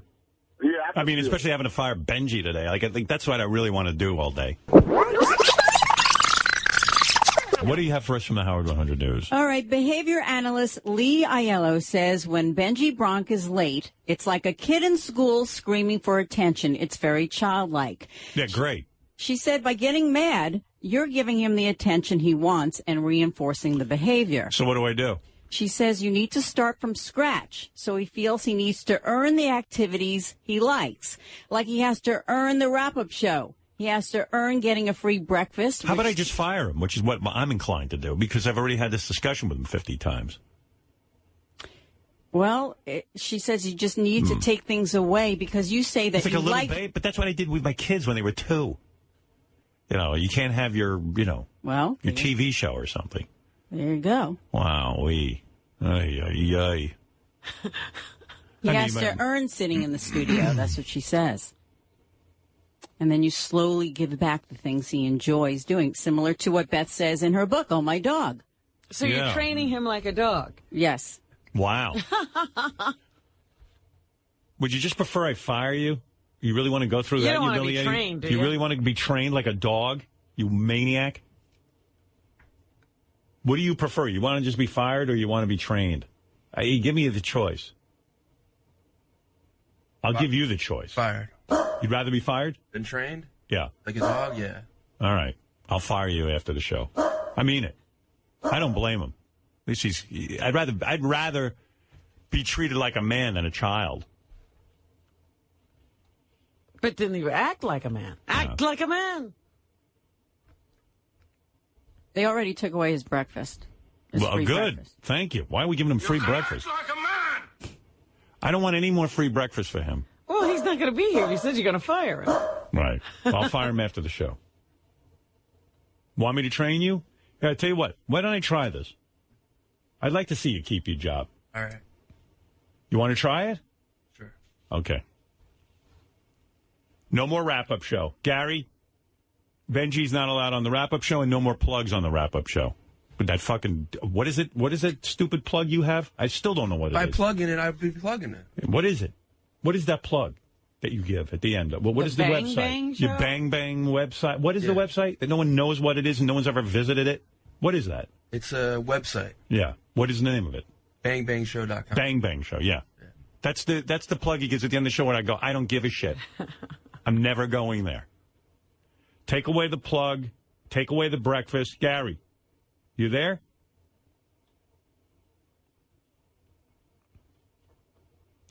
I don't know what happened to Gary. I don't know how I'm supposed to institute these things. I'm going to train you like a dog now, Benji. I got it. All right, I don't want him on the wrap-up show at all. I'm not kidding. He's off of it. And what do you think? Should I have him sit in another room to write, or is that too severe? That's the next thing to go. All right. That'll give me something. And then I'm firing him if he can't do that. Is that okay with you, Benji? We have a business it's better than being fired. arrangement, so you're allowed to fire me whenever you want. Do you want me to just fire you? No. Or would you rather just try this? I like my job, so yeah, Because I'm serious. I was going to fire you after the show today. I'm not bullshitting. But the thing is, though, how can he earn this stuff back? Right. That was going to be my question. I'll tell you exactly how. By not annoying me. No. But it's got to be, all right, after he's been able to be here for 6 weeks. Oh, no. So I was thinking 6 months. No, not everything back. You give him breakfast back after 6 weeks. Well, he doesn't need breakfast. Believe me, he could skip a meal. Yeah, look at him. You know what I should do with him? Relatively thin, by I should euthanize him like what they do with dogs. Put him to sleep. So it's no wrap-up show. Doesn't it say that in Beth's book? Yeah. If all else fails? If you can't correct the problem. It's no breakfast, no plug, and no wrap-up show. He's off the wrap-up show. I don't want him in there. I don't want him in the studio. I don't want any of that plug or the Bam Bam show. Bang Bang show. What is that? It's a website. Well, how much do they pay you for that? Nothing. That's not true. What do you... Hey, Garrett, it's a vanity website. What are you talking about? What does that mean? It means that I paid $8 a year to get a domain name. So when you plug it, what are you plugging? Yeah, what are you plugging? My website. But what's it? So if I go there, what happens? You see my thoughts. Oh, it's like a blog? Yeah. Oh. John and I have been meaning to ask about that for a year and a half. We just haven't gotten around to it. I'm glad to know that. I didn't know that. What about if I make him work on Friday? Come in here and do some work. Work with Sal and Richard. Or go out and do street stuff. Well, see, that's still negative reinforcement. I think they're talking about the positive reinforcement, making him work for things he likes. All right. Lazy fat fuck anyway. How about if I berate him? No, that's what more of what he wants. A lazy fat fuck. That is the rolled up newspaper on the nose. The only thing I would say, Howard, like you said, if you tell Benji not to come in, right, it hurts you, it hurts the show. Oddly, John and I like having him on the wrap-up show. He helps us. Yeah, well, he's off. And it sort of sucks for us. Well, yep. Sorry. Well, everybody has to be punished when Benji's... Right, but what happens... Benji craves attention, and now he can't have it. Listen, here's the choice. And this is up to Benji. I could just fire him after the show, which is how I felt in the 6 o'clock hour. Lisa just brought up this way to handle Benji that makes sense to me. I don't want to fire the guy. I like his work, and I like him, but I'm not going to be shit on. I've decided that in my life. And the guy's shitting on me, making me look bad. He's just doing it over and over again. It's simple enough. I want him here on time. So is there a period of time or a way for him to earn his way back to the wrap-up show? Or you can't really think? In 6 months, I'll reevaluate. 6 months, okay. Then he's got no time left. Oh, that's right. All right, 3 months. 3 months of being here on time straight, and then I'll reevaluate if he can go on the... Okay. All right, I'll put it down on the calendar. All right. And I don't want him getting paid for breakfast. That's taken away now. That I know he likes. What else does he like? Well, if you take away the wrap-up show, you have, in essence, taken away the plug, because that's where he did the plug. Good. Get rid of that. And that's probably a good amount of stuff you just did. Right. Breakfast, the wrap-up show, and the plug. Yeah, because the wrap-up show, he actually gets to talk and be a personality, and people starting to know him from that. Good. Take it away. What else do you like? Seriously, what else do you like around here? What other perks do you get? Benji, what else? I'm thinking. I need help so I can punish you some more. Yeah, we need to know what you like. Oh, and I don't want him taking anything from the glom box. That's the other thing he likes. I see him with his fucking fat fingers in there all the time. We get a lot of free stuff here, and I put it out in a box and let people just pick through it.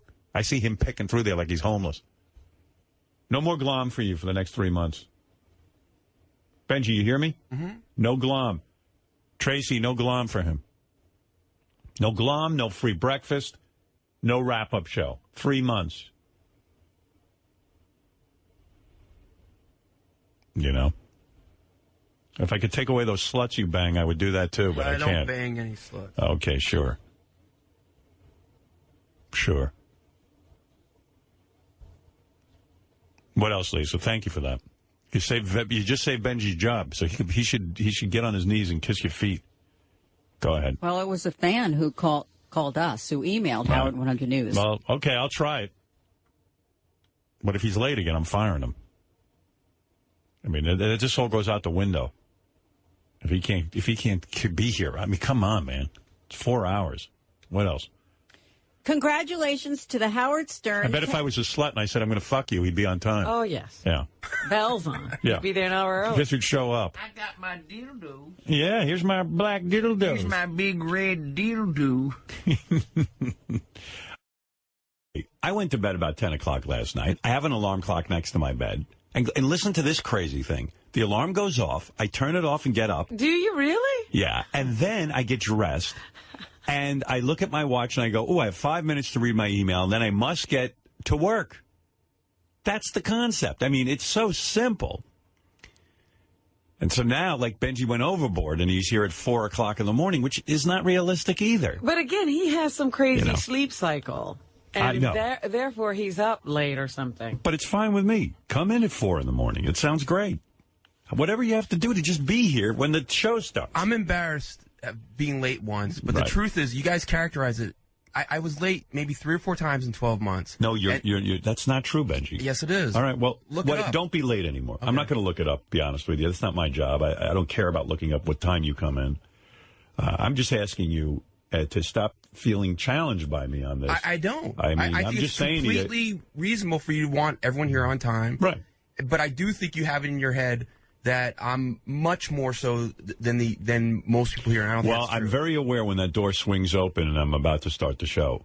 And I open up my mouth and there's a door and you running in and it throws me, whatever it is that's in my head that I'm going to talk to Robin about, I get thrown and immediately I start thinking about you. And maybe in some weird way you want me to think about you. You know what I mean? Like you're not even aware of it. But I can't take it. It's making me mental. And I need to have my studio settled when I start the show. Completely understand that, but it's only been 3 or 4 times in 12 months. Yeah. Who else do you imagine is as late as you? I mean, Fred is here every morning. Robin is here every morning, despite what you said yesterday. Say one thing about that Benji thing. It's not as much as you think it is. That's irrelevant. The fact of the matter is you have someone telling you that you're late for work. Yeah, you're on my End of radar. discussion. You have no leg to stand on. Anyway, here's the rest of the discussion from the wrap-up show. I disagree with you, Fred. He's going to talk you off. You disagree with him? Yeah. How do you disagree? Listen, someone can do something wrong. Let me just establish one rule here. As much more than it actually occurred. Benji, hold on. One thing. And maybe I'm old school. Go ahead. Who's the boss here? You or Howard? Howard is the boss here. Okay. When the boss says show up on time, what does an employee usually do? I know this is a stupid question. He's claiming, like, look, listen, we've all had a not to the frequency that he does it. See, me too. There are times That's what I think. There are times that you don't even call attention to it. There are times that you're probably not even aware of it. Right. It's the equivalent of somebody being in a symphony orchestra, and everybody's on stage. The lights go up. The conductor raises his baton, and the tuba player runs in at the last minute with a fork and a spoon in his hand. Yeah, yeah. You don't think that's distracting? Fred, I said anytime it happens, I think it's wrong. But I said you didn't answer my question. You don't think that that's distracting? I did answer. I said yes. I think anytime it happens, that's it. That's all that's required. Listen, but I understand that people are late once in a blue moon. Right. That I get. It seems to me it's more than 3 times in the last year. Right. And he comes in with that frantic Kramer energy. Yeah. But Benji wants this year to be pristine and not related to anything from his past either. Right. That he's had a history of this over years. Yeah. He wants to erase. It seems like it's just, I don't know, in my mind, he says 3 times in 1 year. It seems that it happens a lot. Well, it used to be a daily occurrence. Right. He's gotten better, for sure. Yeah. But he's sort of negating how much irritation there was when it was every day. Ronnie claims to me Benji's late every single day. Every single day. That's his claim. And I don't know. I don't watch at least Benji that coming closely. through that door. I can't agree with that. Right. Not only that, it's like timed up to the last second. Howard? Yeah. Not only, I was talking to Ronnie about this yesterday. I don't want to make it look like I'm picking on Benji, but this is the truth. I could start the show at 6:01 and say, Howard, you're on. Right. He'll walk in at 6:02. Yeah. At 6:02 another day, I could say, Howard, you're on. He'll come in at 6:03. Right.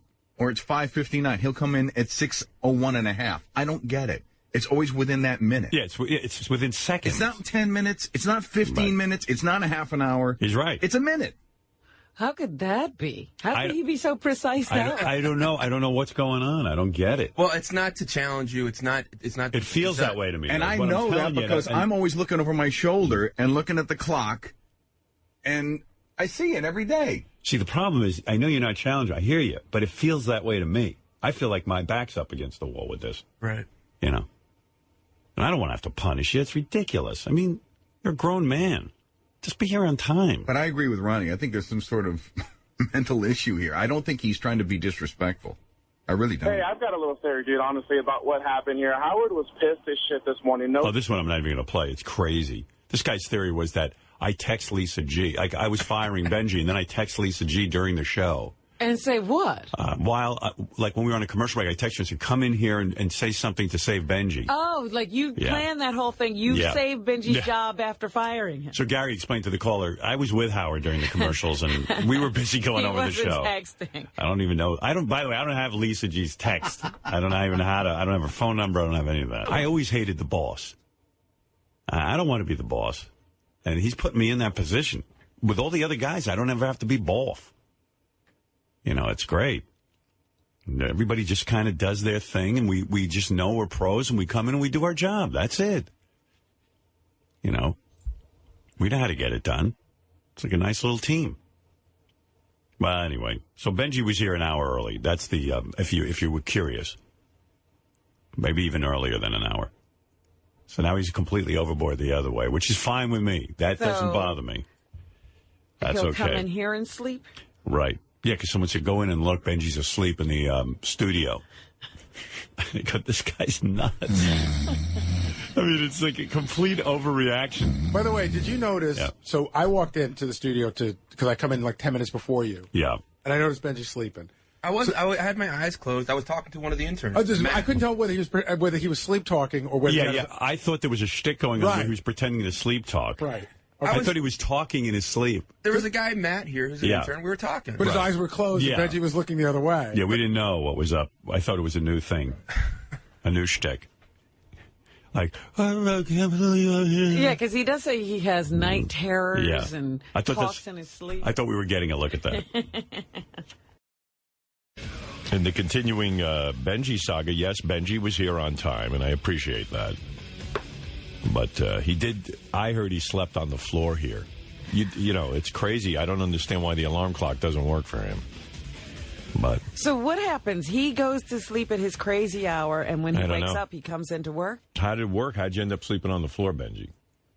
I came in a couple hours early. I'm going to get some more alarm clocks this weekend. I've got them before earlier in the year, but all the non-plug ones always break.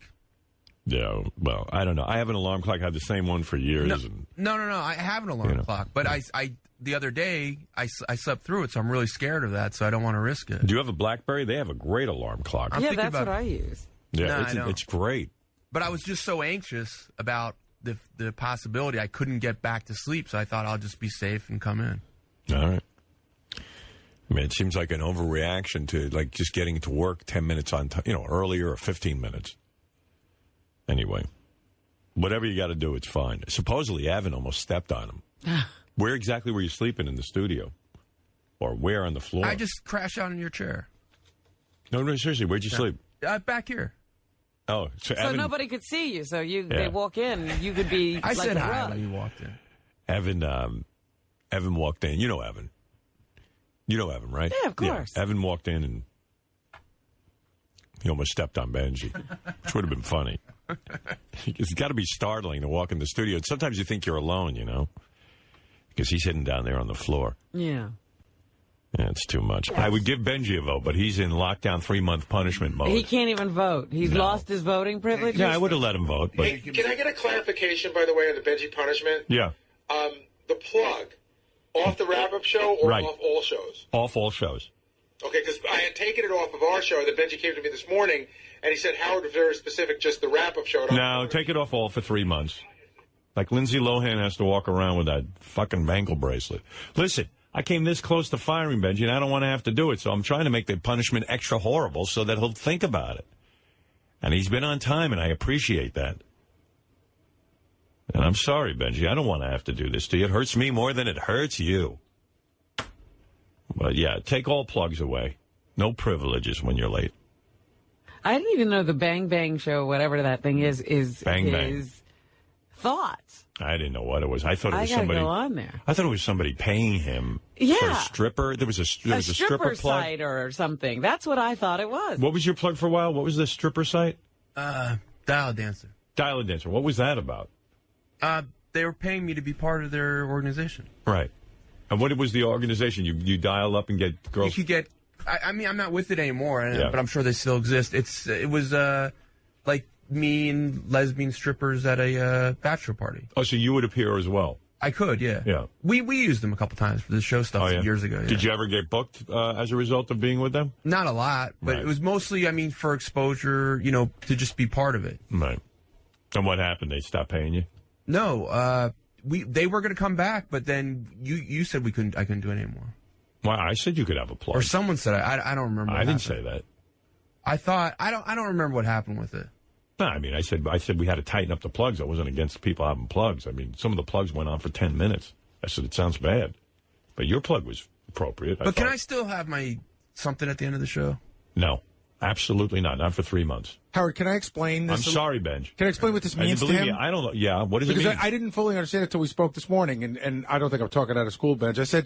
I said, do you make any money off that set? And he goes, no.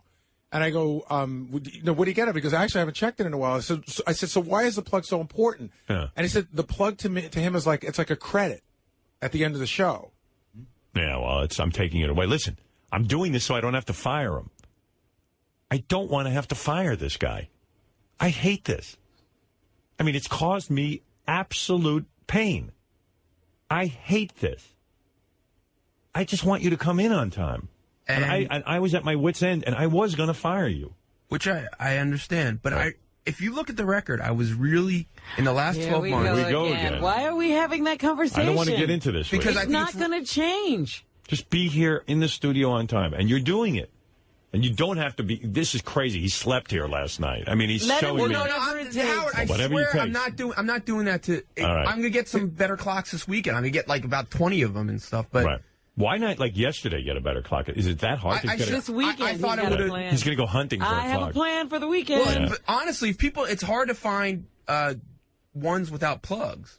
Why don't you get one with a plug? BlackBerry. Because I'm scared of them. And one without a plug. Get two. Yeah, that's what I have. In fact, I have a great clock. It's from Brookstone, right? And you plug it into the wall. As soon as you plug it in, it's got a little satellite in it. It knows exactly the date and the time. You don't even have to set it. Right. You plug it in and it goes. No, I'm not. Listen. So you get that one and then get your plug. I'm not saying I will find clocks this weekend. It's not like I can't find clocks. But I thought I would be able to get to sleep earlier. But I did. I woke up and I was just scared because I was still tired. So I went in. The great clock hunt. Hey, listen. That's fine with me. We haven't got scared, but... Can I say one last word on the subject, Howard? I thought Fred's analogy yesterday was right on the money about this being like an orchestra. You can sit down a second before the orchestra starts, and you're technically on time, but you're really not. But it's distracting. Right. Like the orchestra needs a little time to get set. What would happen is I'd see him walk through that door as I was talking to Robin at the beginning of the show, and my mind would go to Benji. And in some way... It stops me from, I've got 50 things. You know me. I write things down on a pad every minute. My hands are covered in ink. What is with this pen? By the way, look at my hand. Oh. Yeah, it's leaking all over my hand. Dear. But anyway, and then all of a sudden the show would begin. And then I'm like, oh, Benji's late. Or Benji's running in.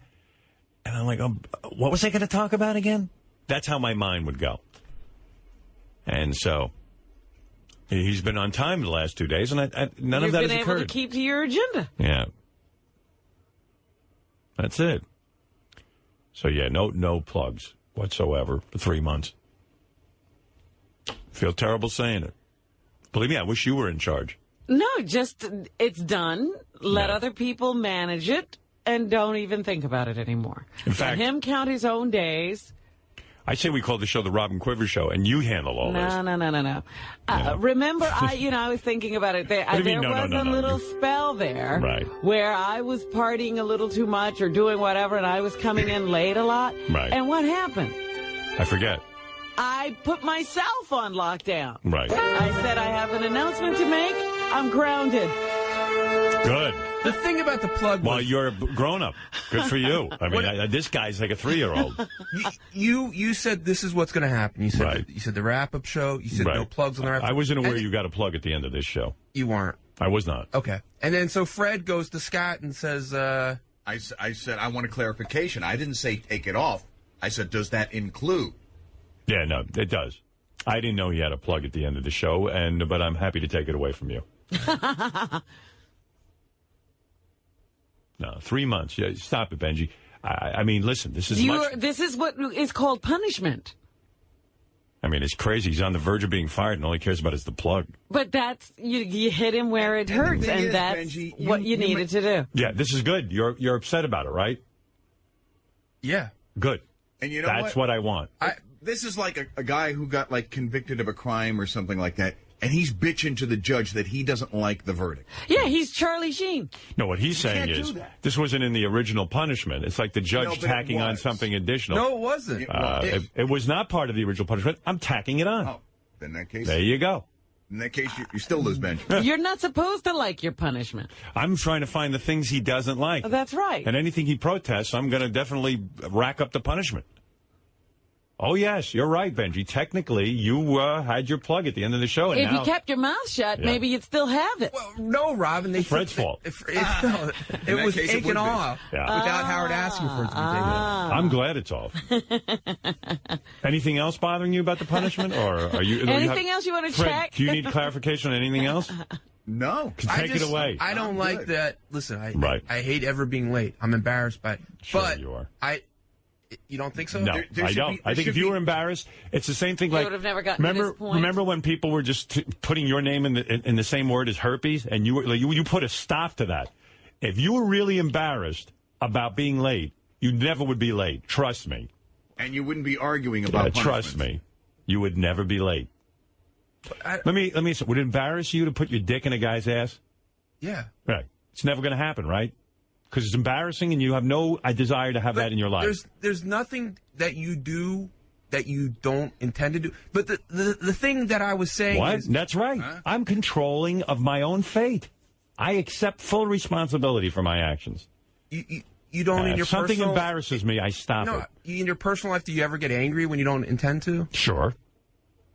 But I deal with it appropriately. Oh. Or not, and you deal with the consequences. That's right. But what I'm saying is I think a lot of your upsetness about the lateness is from... Lateness is easy. Is from the years before, but in this past year, it's wrong to ever be. But the years before got me upset, and every time I see you do it, even if it's 3 times, it gets me crazy. It gets me crazy. I don't know what else to tell you. I love you. I love your work. I got no problem with you. You're with me as long as I'm here.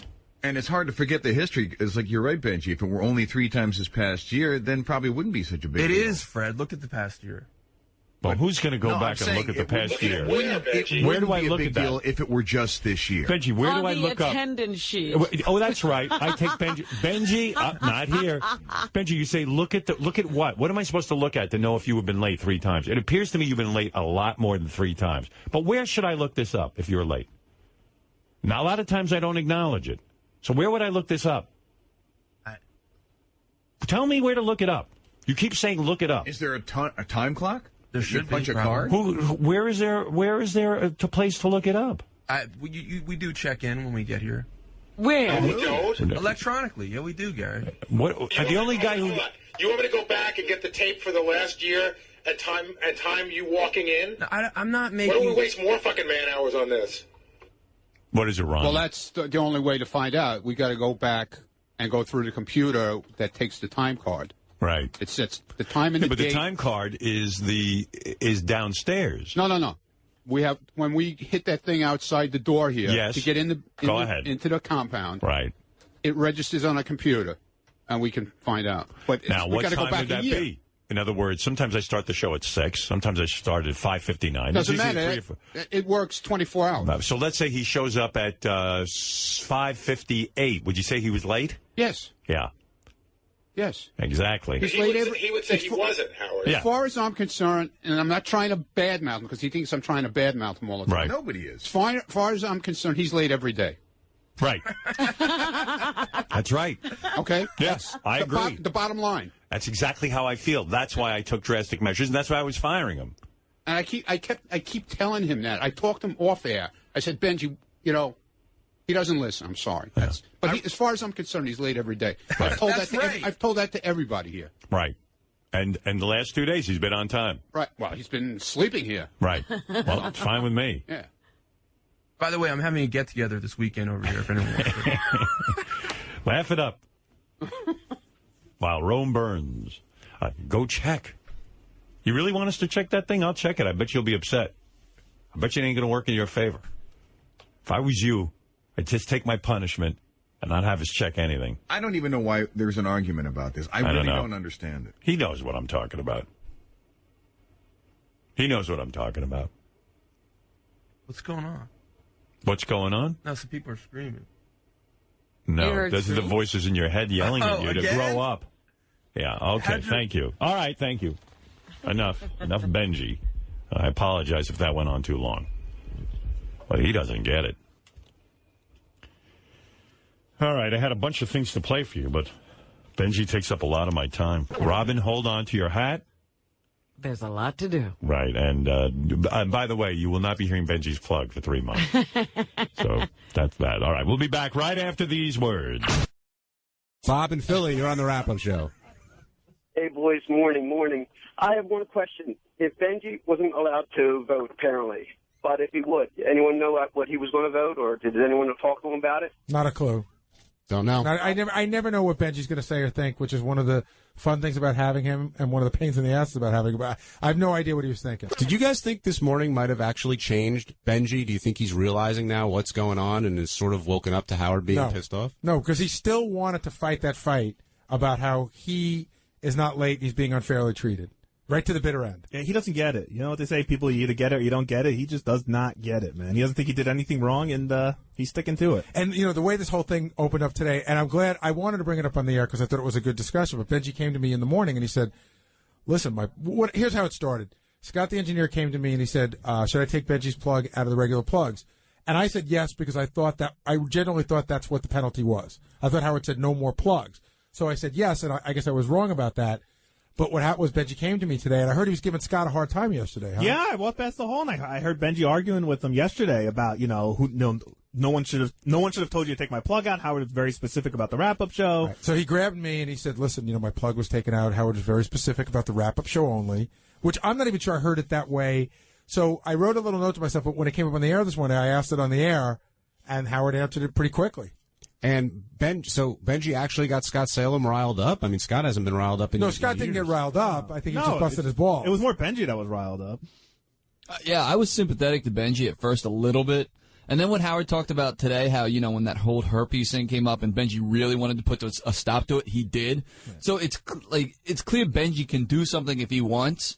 And that kind of spelled it out to me. If he really wanted to be on time, he could make it happen. The other thing, did anybody hear the sort of pseudo bit Benji started to do that nobody really caught on to? Which was? At one point, they were busting his balls. Somebody was talking to Howard about Benji, and Benji kept going, you're right. Yes, you are. Uh-huh. You're right. Like he was being overly agreeable to whatever negative thing they said about him. Well, he's been accused of being passive-aggressive throughout this whole thing. It's why he's sleeping on the floor. It's like he's making a point of saying, okay, now I'm going to play along, which, Gary, with kids, they're just smacking you in the face. Scott Salem, the first person to actually go over to Benji's mic on the wrap-up show. Thank you. Don't get comfortable. Uh-oh. Was he yelling at you? You could tell, though, he was really genuinely disturbed about it. He was annoyed that the plug was taken out. And you could tell it really bothered him. And he said, why'd you who told you to take the plug out? I was just going to leave it because I thought Howard said just take it out of the wrap-up show. But then when Fred came to me and said, did you take the plug out? I said, no, I didn't. No one told me to take it out of the regular show plug. He goes, well, you better check with Gary. So I did. And like I said, I thought Howard said no more plugs for you. That's what I got out of it. But Howard didn't really nibble on that this much this morning, and I wish we would have got more into it with Benji. I said to Benji this morning, I said, what do you care about the plug? Because do you make any money from it? He goes, no, not really. I go, do you get a lot of activity on it? He goes, I don't know. I haven't checked it in months. I go, then why do you care? I think he cares about future. Well, he said, money. I care because it's a credit. It's like a credit on the show. I think he feels when somebody says, and Benji, you bangbang.com, it's almost like reminding you Benji exists. So Benji, I said, why don't you just do a plug that says Benji's the head writer on the show? At the end of every show, I do that for you. So Scott's kid gets as much credit as Benji at the end of Scott's son's band is a valuable part of the show. That's right. That's some logic, Benji. Steve in Arizona, you're on the wrap-up show. Hey, John. Hey, Gary. How long do you guys think this whole Benji coming an hour early, being super passive-aggressive is going to last? Not long. I think what will happen is at some point he'll settle into being what he considers on time, which is 5 of, which to me is still cutting it a little close. And then, then he's going to have times where he's going to be dangerously close again. It's going to get weird. He said he was getting alarm clocks this weekend, so I'm assuming that means that he will show up early, but not as early as he's been. It's a test of wills, I'm telling you. Do you think that the 3 months will last 3 months, or will Howard, if Benji, abides by all the rules and everything, will Howard kind of like shorten the sentence for good behavior? I don't think so. No. I had Jason put it in the calendar. Yeah, I had a count of 3 months, and it says on our calendar, review Benji's case that morning. What were you trying to say, Jason? I'm just saying, I think the alarm clock thing is another shtick from Benji. It's ridiculous. You walk into any store, because I go through alarm clocks a lot, and they sell a million different kinds. Half of them now come with battery backup, so you plug it into the wall, and if the electricity goes out, your battery keeps it running for 24 hours. I mean, it's so ridiculous that he claims he can't find an alarm clock. And everybody sells a travel alarm clock. A travel alarm clock is something you throw in your bag that works off of batteries. It's just stupid. But I don't think your phone has an alarm clock. I don't think he's even sleeping. I think he just gets distracted on whatever he's doing. Except when he was sleeping all day, so he could be up all night. I mean, the guy can sleep. Listen, he's capable of moving a sleep pattern. So move it to a normal fucking pattern so you can get up on time. I really think he falls under like that arty camp where he's like an artist and you should try and control. Well, take off your beret, throw away your paintbrush, and get to work on time. Howard's always been lax with that kind of stuff, but, he doesn't want to be the bad guy. It's got to be Gary or Tim that's going to have to... Yeah, there are some rules we have to abide by. It's not like we can come and go as we please. And if you know Howard at all, you know that punctuality is high up on the list for him. He takes that very seriously. I have a question for you, Gary, because I was talking about this in the office yesterday. Do you think that Howard wants you and Tim to kind of take the balls on this one and not fire Benji necessarily, but for Tim to sit him down as a boss and go, Benji, you're my employee and I need you here on time? I mean, do you think there's any plea from Howard to take this out of his hands? This is where it's a very weird, gray area for me because I don't have, everyone says, Gary's my boss, Gary's my boss. I can't fire anybody here without Howard's approval. Not firing them. But then, so if you can't fire anybody, there's a lot of things you can't do without Howard's approval. And Howard hasn't said to me, if Howard said to me, Gary, I want you and Tim to handle this, we would. Right. And he would tell us. The alarm clock thing, in my opinion, is just another excuse. Right. It's simple. It's the MacGuffin. Yeah. You want to work here, you show up on time, period. I mean, it doesn't get more complicated than that. I have a question for you guys, because Ralph the other day called in, and he basically chalked it up to Benji having mental problems. Bullshit. Right. I mean, I didn't buy it then. I definitely don't buy it now. But does anybody in here feel that that's accurate, that he can't shut this off and be normal? I feel that Benji has mental problems having nothing to do with whether he can get here on time or not. And Ralph said that because that's what he went through, if you remember. He went to a shrink, and it seemed to help him with that problem. But, I call bullshit on that. Too. I'm 50-50, and only because I don't think it's a mental problem per se, and I don't think he should blame it on that. But I do think Benji has mental problems, and maybe if he went to see a shrink, this would work itself out in the process. And Garrett, there's a big empty chair to your right. Well, first of all, he never sits. That's true. There's a big empty spot to my right. I meant what I said today, and with all the crap that he's taken, I hope Benji saw it as a compliment. It sort of punishes us. It does. I love having him on here. We'll get into it. Believe me, that's probably going to be our first topic. So who's going to fill the Benji chair? Well, that's the question. I've already had people ask me. Is that true? Yes. Yes. Oh, that's awesome. So I'm not going to We have a chair somebody gives a shit about? You believe it? I don't. And neither do I. Teddy's here. Steve's here. Taking your calls at 888-STERN-100. Artie's sister called. She wants to know if she can stand in the Benji chair. 888-783-7610. Give us a call to talk about everything that happened on today's Howard Stern program. We're going to talk about Adam, try and get him down here if we can. Pauly Shore also stopped by, gave a great interview. Howard talked about Tim not realizing that he doesn't like getting the show fan feedback because all it does is bum him out because he always looks for the negative instead of the positive. Make sure we touch on that topic because I have a theory on that. Okay. Howard tries to buy a watch and ends up meeting a super fan who I guess is going to get a tour of some kind. And Howard says he's off Facebook now because he doesn't want to have the arguments he had in 5th grade with the same people however many years later. I totally get that. Who wants to fucking argue about what track? In my school, they call them tracks. What do they call them in your school? We had track 1, track 2, track 3, and retarded. No, my wife had tracks, but we didn't have that. We had, like, advanced and regular and remedial, I guess. There were, like, 4 tracks. And I remember track 1 was, I was in honor social studies, which was track 1. That was my big subject. I was really good at history and stuff. And one time my teacher came and asked me to grade the papers from track 4. I could not believe what was going on in that class.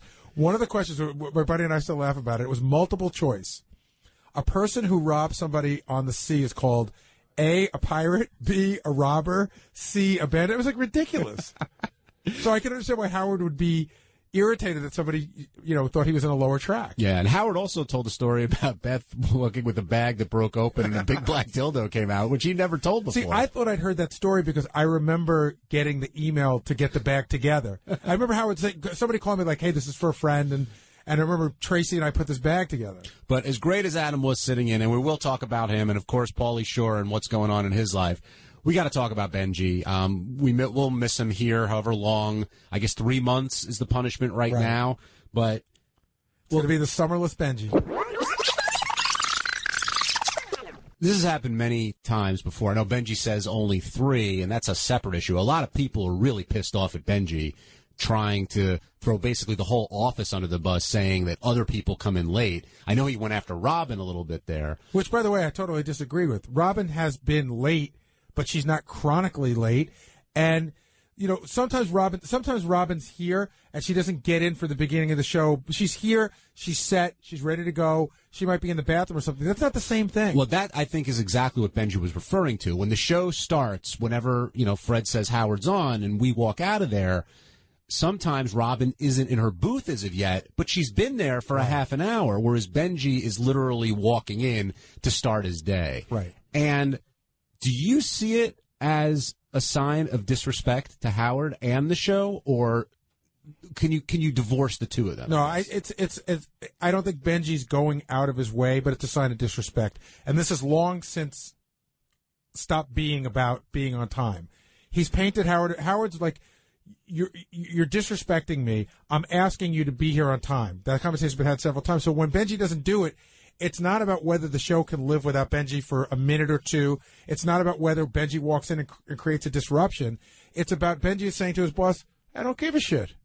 I'm not afraid of you. Well, I think that's it. The second thing is definitely it. He's not afraid because in the past, Howard has said, I don't want to be the bad guy. Don't make me into an asshole. But when he's done it, there's been a bit about it. Everybody laughs. Howard's pissed. And then it blows over till the next time. But do you think this is about Benji being on time for the sake of being on time? Or do you think that Howard is now feeling just disrespected? I think he is finally feeling disrespected. Agreed. And if you heard that, I pulled that clip for a reason. You could tell there was no mirth there. Howard was pissed, feels disrespected. And you know what? If this job isn't important enough to you to get here 5 minutes early, 10 minutes early, whatever, and forget that Benji lives close. I live far away. It doesn't matter. But it really does matter. No, it doesn't. Either you take the job seriously or you don't. You could be flying in from wherever. If you want to work here, you show up on time, and if you're a writer, you show up a little bit earlier to get a feel for what the day's going to be like. Right. And I know we've talked about this a lot, and the subject's been beaten to death in a way. But today I felt was really the first time where I thought there were going to be some consequences coming. And we'll talk about those consequences in a sec. But, Jason, what do you want to say? Oh, just joining in the whole Benji conversation, okay. man. I'm here to pile on. No, I mean, when you get to the point where Benji... I personally was on the roller coaster with Benji this morning because at first I rolled my eyes. I was like, I can't believe he's fucking late. Actually, I could believe it because, I mean, even after Howard yelled at Benji 6 weeks ago and said, don't ever be late again. In fact, be earlier. You know, join our meetings before the show starts. After that, he started coming in 5:59, 6 o'clock. Gary and I would look at each other, roll our eyes. He never came in super early after that, which he used to do when Howard yelled at him. The next day, the next 2 days, Benji came in, you know, a minute before. Yeah, so he was it never rang as something important to him. But then Howard sounded super serious this morning about firing him, and I started to feel bad. I'm like, well, you know, I mean, you know, I don't want to see anyone get fired. Benji, I like Benji. I don't want to see him get fired. And then later, Howard backtracks, and it becomes just a series of slaps on the wrist, and that's fine. But then for Benji to try and drag other coworkers down with him by saying that he's not the only person that's late, and other people don't get punished, and he's unfairly singled out, that's just bullshit, dude. I mean, I'm sorry, it's bullshit. Number one, it's not true. Number two, your boss clearly has a problem with you being late. You know, maybe if I'm late, maybe that doesn't affect Gary negatively. Maybe something else I do affects Gary negatively, you know? I mean, I just thought that was such a bullshit move to start dragging down other people around him. You didn't think he was just trying to deflect? No, I think that one's been brewing with him for a while. He's like, why me? Why are you guys picking on me? He was trying to bring last time this happened, we talked on the wrap-up show, and he attempted to go down that road without naming names. He goes, I'm not the only one here that's late. You know, there seems to be different rules. And unfortunately, in every office, there are different rules for different people. Yeah. Robin is not an underling. She's just not. Robin's on the show, but she's not. And when I say Benji's an underling, I don't mean that in a negative way. I'm an underling. You know, I work for Howard. I think Howard and Robin work together, and I think that comparing himself to Robin is a stupid road to take. Howard said that point blank. The second Benji intimated that Robin's late too, Howard's like, "You're not Robin." Right. But it's more than just that. It's clear that Howard has an issue with Benji being late for many reasons that he's gone into in great detail on the air. That he walks in and it distracts Howard. You know, it used to be worse at K-Rock because Benji had to walk right past Howard to get in. Here now he's actually got a little bit better. He can kind of sneak in the back, and he has before, by the way. But the point is, Benji knows beyond a shadow of any doubt that his lateness is a very important topic to Howard. He's had off-air conversations, on-air conversations, and so for him to now deflect and go, well, other people are late too, doesn't matter. It doesn't matter. I can tell you, and it's not true. I vividly remember a sit-down meeting with Howard, Benji, and myself in the old K-Rock studio about within the last year before we came over here on this exact subject. And I remember it was no jokes, no messing around, no cameras, no microphones. Howard was like, sort of like this, like, Benji, you're killing me. You have to be on time. You know, you have to do this. And then we should talk about it in a little while. You know, Benji opened up this whole other can of worms, and people in the office started coming and filling my ears with a bunch of other stuff. What other can of worms? Well, we were talking about that, and people were saying, you know, like Howard said to Benji, I don't ask you to stay late. Right. I don't ask you to do stuff. And several people came to me and were sort of like, listen, he comes in right before the show ends. He leaves right after the wrap-up show ends. You know, he doesn't have to work on Fridays anymore. And I said, well, what would Benji really be doing on Fridays? My thinking is, you know, when we're on the Friday show, that would make sense. And he said, well, Benji could be out, you know, doing street interviews and doing that stuff. And I hadn't even thought of that stuff, which clearly is irritating others. I think the other thing that's irritating others, not just here, but in the audience, and I'm going to go to your calls in a sec, is that he has a dream job. I mean, people would kill to be not only writing for Howard, in the studio, really becoming a part of the show in a way that not very many are. And I know Benji has problems waking up and whatever else. I don't know if it's a bit and whatnot, but I think anybody here would kill for his job. Yeah, we should talk about, you know, so Benji, we should talk about how Benji got from how he got to us to being in the studio, because I think it's important. Benji came to us as an intern, and he was interesting and wacky, and he had ideas right off the get-go, and Howard was sort of amused by him. So we had an opportunity to hire somebody to sort of do research and pre-interview guests, and we did not have a lot of money to do that. And Benji got that job, and Howard will always hire anybody with the skill of secondary. If they can write, that's the most important thing. So we'll always teach Benji how to pre-interview a guest, but the guy can write, that can't be taught. Mm-hmm. And so he got hired more because he had good ideas, and Howard liked those coming to the meeting. In that position, Benji politicked heavily, and I would say at times almost begged to make the move to get into the studio, to write from the studio. I want to be a writer, he would tell me. And we went to bat for him, you know. And I remember when we put him in with Jackie, it was really uncomfortable. Jackie was like, well, who the fuck, why, Jackie said, was like, I've been doing this for so many years. How did an intern get in here to do the same thing I did? And there was a little bit of weirdness. Then Jackie left and Benji sort of filled the position. So it's a really amazing trajectory on his career to get to where he was. But the point of what I'm saying is he wanted it bad and he got it. But the sad thing is, this doesn't reflect his talent at all. Not at all. He's an unbelievably talented writer. But this is more, you've told me once, you've told me twice, you've told me 3 times now. And when Howard threatened, where I thought it got serious, Jason, when I heard Howard said, you know what, we're going to meet off the air. Right, That's when you knew, oh, man, this is getting serious. That's when I started feeling bad. But then Lisa comes in and does a news story and talks about training Benji like a dog, and that'll fix the problem. Do you guys think what has been instituted, I guess, will fix this problem? Not in the slightest. That's my short answer. I'm trying to figure out whether he's going to miss the wrap-up show or the food more. Here's the deal. The wrap-up show is fun to do and blah, blah, blah. But really, what's his punishment? Now he gets to go home an hour earlier. I mean, it's almost like being suspended from school. But he likes being I know he likes it, but at the end of the day, it's not like he's going to work on something shitty. I mean, he's going home, so that's number one. I don't know anything about the food, although that cost him cash. And the real punishment would have been kicking him out of the studio, but I think Howard doesn't want to do that for himself, not for Benji. And so, I don't know. I'd be shocked if any of this made any sort of difference anywhere. I got a question. Do you think Benji went home today and the feeling is sad, repentant, and figured out how to fix this? Or do you think that there's a bit of an attitude of pissed off, angry, I'm being treated unfairly, well, fuck them then? I think it's a combination of both. I did think he was hurt by what happened, and I think he perceives a real threat to his job.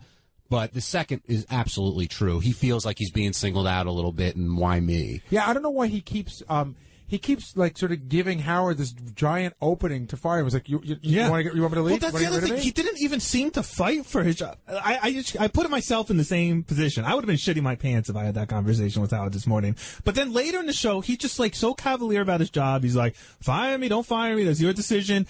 And then towards the end of the show, he was even starting to argue his punishments, like about the plug and the wrap-up show. Like I don't agree with the former at all. I think it's all the latter. I think he's got a giant attitude about it. He seemed angry, as the show went on. He seemed like he got angrier. I overheard something in the hall. He may have been complaining about his plugs being taken. Like, he's still now after the show. Like, he's upset that his plugs have been taken out. But I don't understand, because what I finally figured out, John, today, which you and I kept saying we were going to bring up on the wrap-up show, the thing he plugs is a website where he doesn't appear to make any money. Yeah, I didn't know that. And by the way, when he says it's my thoughts, I thought that was called tweeting. Well, like he could do that. He could just go follow me on Twitter. Do you guys think, and Ronnie, I see you're here now, do you think he's asking Howard to fire him? Like, he's forcing Howard's hand? Because Howard said that a couple of times today. You mean with his actions or verbally? With his actions. He's pushing it. Cop by suicide is what Howard called it. Right. Suicide by cops. All I'm going to say is, when Howard says he's going to talk to you off the air, that's trouble. Right. It's not a good thing. I know. Okay. You got an off the air. Yeah, I've been not too long ago. So do you think that Benji wants to get fired? Like, this seems to be a problem that most people can fix relatively simply. I don't think he wants to get fired.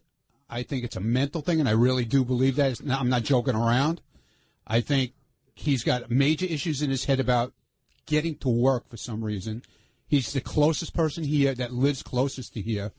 I mean, he could walk here with his eyes closed, and yet the guy takes a cab here. Figure that out. You know, Ronnie brings up an interesting point. If Benji were an hour late, that's oversleeping. Right. It is really odd that he's always a minute or 2 minutes late. Like, if Benji came in, like one time... He's late, Gary, as far as I'm concerned. Benji's late every day. Right.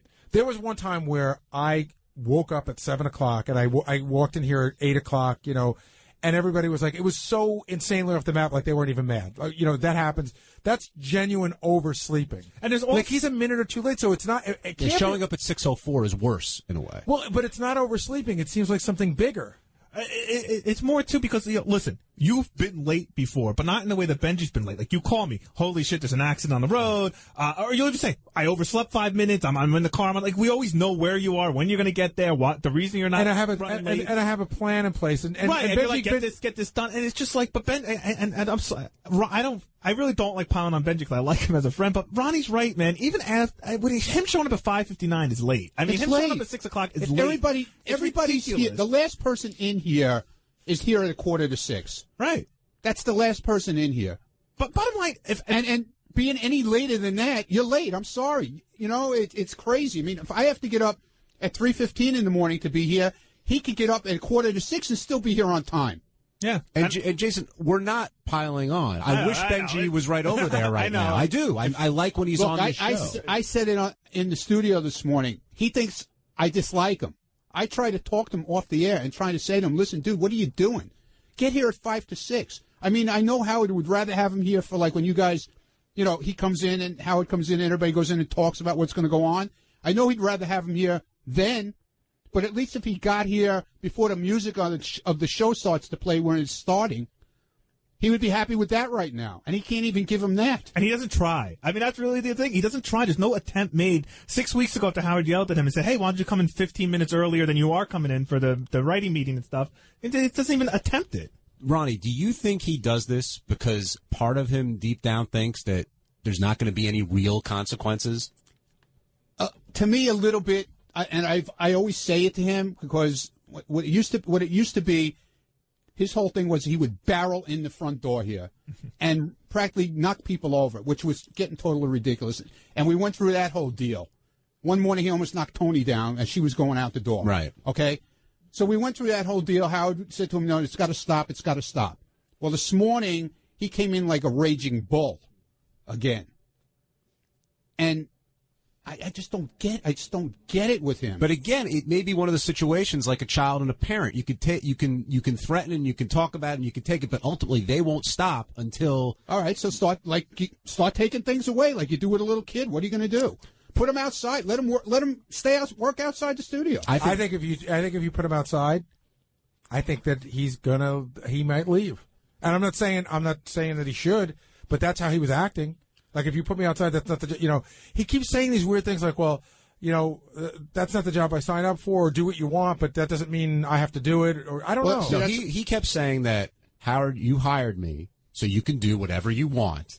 In order, if you don't want me here, he was putting it all on Howard as the boss. Howard never said he didn't want him here.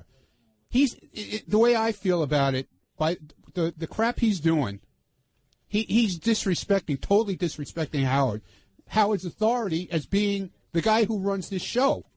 I'm not trying to lick anybody's ass here, but everybody else gets here on time. Everybody knows what their job is. They know what they got to do. He can't get here on time. He's disrespecting the guy who runs the show. And the guy is trying to tell him, dude, I'm giving you leeway. Get here 2 minutes to 6, and he would be happy. But he can't even do that. Jason in Detroit, you're on the wrap-up show. Hey, guys. Big fan of calling a couple times. Anyway, like you guys were saying, he should be honored to be in there, and no disrespect to Benji, but he is kind of the bottom of the rung in that studio.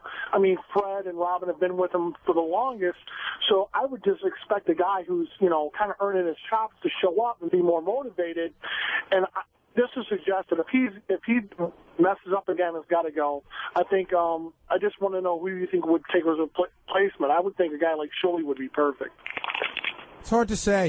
Again, it's one of those things that if Benji leaves, it doesn't necessarily mean it needs to be replaced. Everything isn't. Right. I think a lot of what goes on in the show is that the right person shows up at the right time. Play to strength. Right, exactly. Rather than, we need a writer to be there. Benji just was like the right person at the right time, and Howard liked him. And Howard might say, you know what, let's try it for a little while. I don't know that I need to have somebody do that. And then maybe somebody else comes along and goes, that guy's funny. And listen, perfect example, the difference between Jackie and Artie is a world of difference. Both great on the show, two entirely different things. Right. Jackie was hired to write on the show, and he wrote the way Benji writes, and then sometimes we would talk to him. I remember when we had Artie come in, I brought him in that first day, and Artie showed up, and I sat him down, and I said, here's your pens, here's your paper, if you write it, you put it under here, that's how it works and everything. I think Artie wrote a note and a half. And he goes, after the show, he said to me, and he did great that first day. And he goes, I'm so sorry. He goes, I don't work like that. He goes, I don't write. And I go, don't worry. Just that, so Artie's strength was that we talked to him. Right. Jackie's strength was that he wrote for us. And the other thing is, too, again, with this lowest rung thing, yes, Benji's the lowest rung in the studio, but that's not the point. If Fred was late every day and Howard had issue with it, I don't think he'd act any differently than he has with Benji. It has to do with what your issue is with the particular person. Listen, if Fred were late every day, the show couldn't start the way. That means we'd have to run around and figure out what's what. If I were late every day, Howard would go, where's this, where's that, and he'd be pissed off. You know but let's say Fred, like I know Howard jokes around, let's say, because Fred goes to the bathroom a lot of times in the middle of the show, during the Sibian ride or whatever. But let's say Howard had a real issue with that, and he talked to Fred about it. Like, that would be his issue with Fred. His issue with Benji is showing up on time. Like, it's that simple. It's nothing to do with what rung you're on. It's silly. Right. Tim in Kentucky, you're on the wrap-up show. Hey, guys, how's it going? Hey, Tim. Hey, I just wanted to make a comment, man. I mean, I think, personally, where I work, it's almost like a sweatshop, and we're on a point system, And, I mean, I don't care if we've been here for 20 years working. If we screw up and we reach those points, we're gone. So if are you saying, like if you were late, you'd get points, or you get points taken away? We get points, and once we reach like the 12 points, which is pretty good, we're gone. It don't matter how long we've been here, and I just think it's a privilege to get to work on the show. I don't care if you're a writer, if you're mopping the floors, what. I just think if you got a good job like that, and you got somebody like Howard standing behind you for credibility, if the show don't continue after this year, that's a good resume to have that on. I personally think, to have that on your resume to say, hey, I wrote for the Howard Stern Show. Yeah, but Tim, we all agree. We said before it's a dream job, but that doesn't matter in my opinion. Look, this is your job. This is your boss telling you, not once, not twice, multiple times, that if you do this, you're not going to be around anymore, and you just feel like somebody's pissing in your face. And at a certain point, you got to draw a line. And, Ronnie, Howard does not want to draw that line. He doesn't want to be that bad guy. Gary, he never wants to be the bad guy. He's begging Benji not to make him the bad guy. But I think that's the downfall on Howard. I think, he, Benji takes that for granted. And I think, so Howard was to send him home for, suspend him maybe for a month, without pay. It might wake him up. Hey, I ain't getting no money coming in. Howard means it. I think Benji just knows Howard don't have the heart to really punish him. What's taking away a breakfast or not being on the show? He's getting a paycheck at the end of the day anyway. I think if you take away money and stuff, that will put a lot. Well, the things he lost were he can't be on this show. He can't take anything out of Glom, which may not sound like a big deal to you guys, but trust me, it's a big deal to Benji. It is, because what's he going to wear? Yeah, we could do a whole show on what Benji's taken out of Glom, but he wears a lot of really wacky clothing that he gets from there. He lost the plugs and he lost breakfast. Yeah, I don't think the plug means much, because if he's not making money off the plug sounds like a creative outlet for his writings rather than a moneymaker. So I don't think that's that big a penalty. Yeah, I don't think any of it's that big of a penalty. If the Glom box had wheels on it, you'd see him wheeling it home every day. And the other thing I was going to say is, if you look at the track record of people on the show who have somehow rubbed Howard the wrong way or have done something to upset Howard, once you're on his radar and he goes after you, people are usually walking around. They're not in the greatest of moods. It's affected them in one way or another. It seems like with Benji, it just doesn't affect him. It's like John hit it on the head, just like somebody pissing right in your face. Eric in Cincinnati, you're on the wrap-up show. Hey, guys, how y'all doing? Hey, Eric. Hey, I've got a little theory, dude, honestly, about what happened here. Howard was pissed as shit this morning, no joke, right? I mean, he was pissed off at Benji, all about this bullshit about, I'm going to fire you. Yeah, he has to hold up this image with everyone out here listening to him. He was pissed as shit, so he gets off, and all of a sudden Lisa G comes in. She says one thing. Honestly, guys, when have you ever noticed Lisa G to give 3 fucks, 2 shits, and 1 damn about somebody?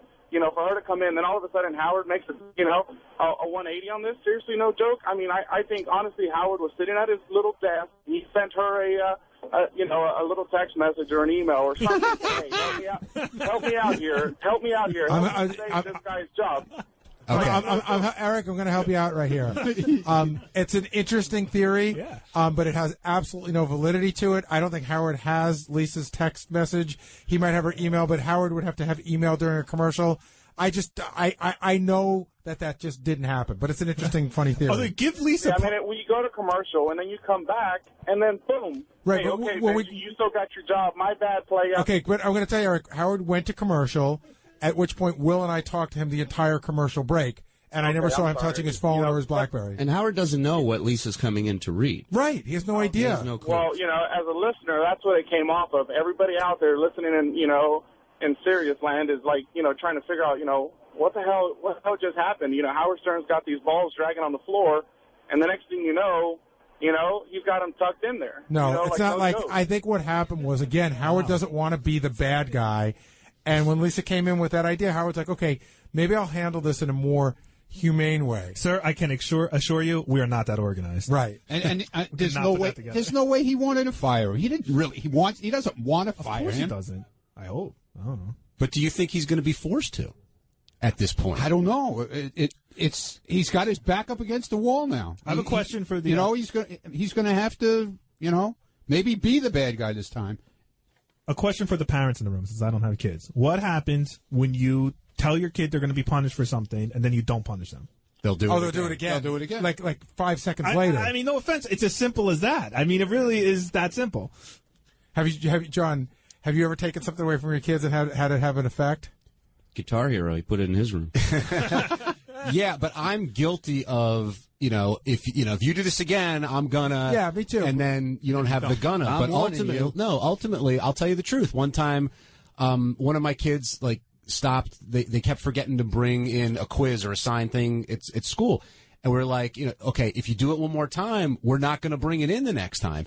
And by accident, she did it again, and my wife ended up bringing it in. Then we said it again. And this time when she forgot the quiz, even though it's going to punish her and her grades, whatever else, we didn't bring it in because she's got to learn the lesson. And it kills me to do it. And she had a great argument. She's like, well, you just don't want me to go to a good college, which I thought was brilliant on her part. But it's ultimately you have to follow through because if you don't, the threats end up being just empty threats. I'm like John, too. I threaten and I'm a sucker. But then when once you piss me off and I just had an incident, I went into Jackson's room and I pulled all the plugs out of the back of the TV, and I carried that TV right out of the room, man. I could have just said no TV, but it was way more effective to carry it out. What was he watching, a Yankee game? He got pissed off? But his grades were suffering, and I said no TV in your room anymore. That's a luxury, not a necessity. We got a bunch of calls still on the Benji thing, but JD, you weren't in here before. No. What do you think's going on? Do you think Howard may end up getting rid of Benji at this point? I think if it happens, he was close to doing it today, but of course Lisa saved him with whatever that story was. I think if he does it one more time, I think it's definite. I mean, how many more times does Howard have to go through? I like Benji. I don't want to see Benji fired. I think Benji's fucking hilarious. But, how many times has this happened? This is like the millionth time. Steve Brandano also made a great observation in our room. Everyone's been coming in and out. No one has gotten near Benji's microphone or chair. I don't know if it's out of respect, out of fear, maybe a combination of both. But we miss him here. We absolutely do.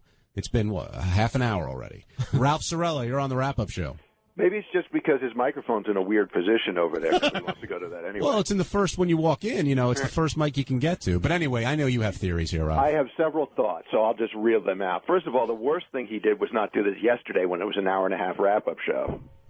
That was his biggest mistake. Yeah. But I think that, part of what makes Benji a good writer is that he's nutty. Just to come up with the stuff that he does, you've been in those meetings with him. He thinks on a different. He's a weirdo, which is a funny weirdo.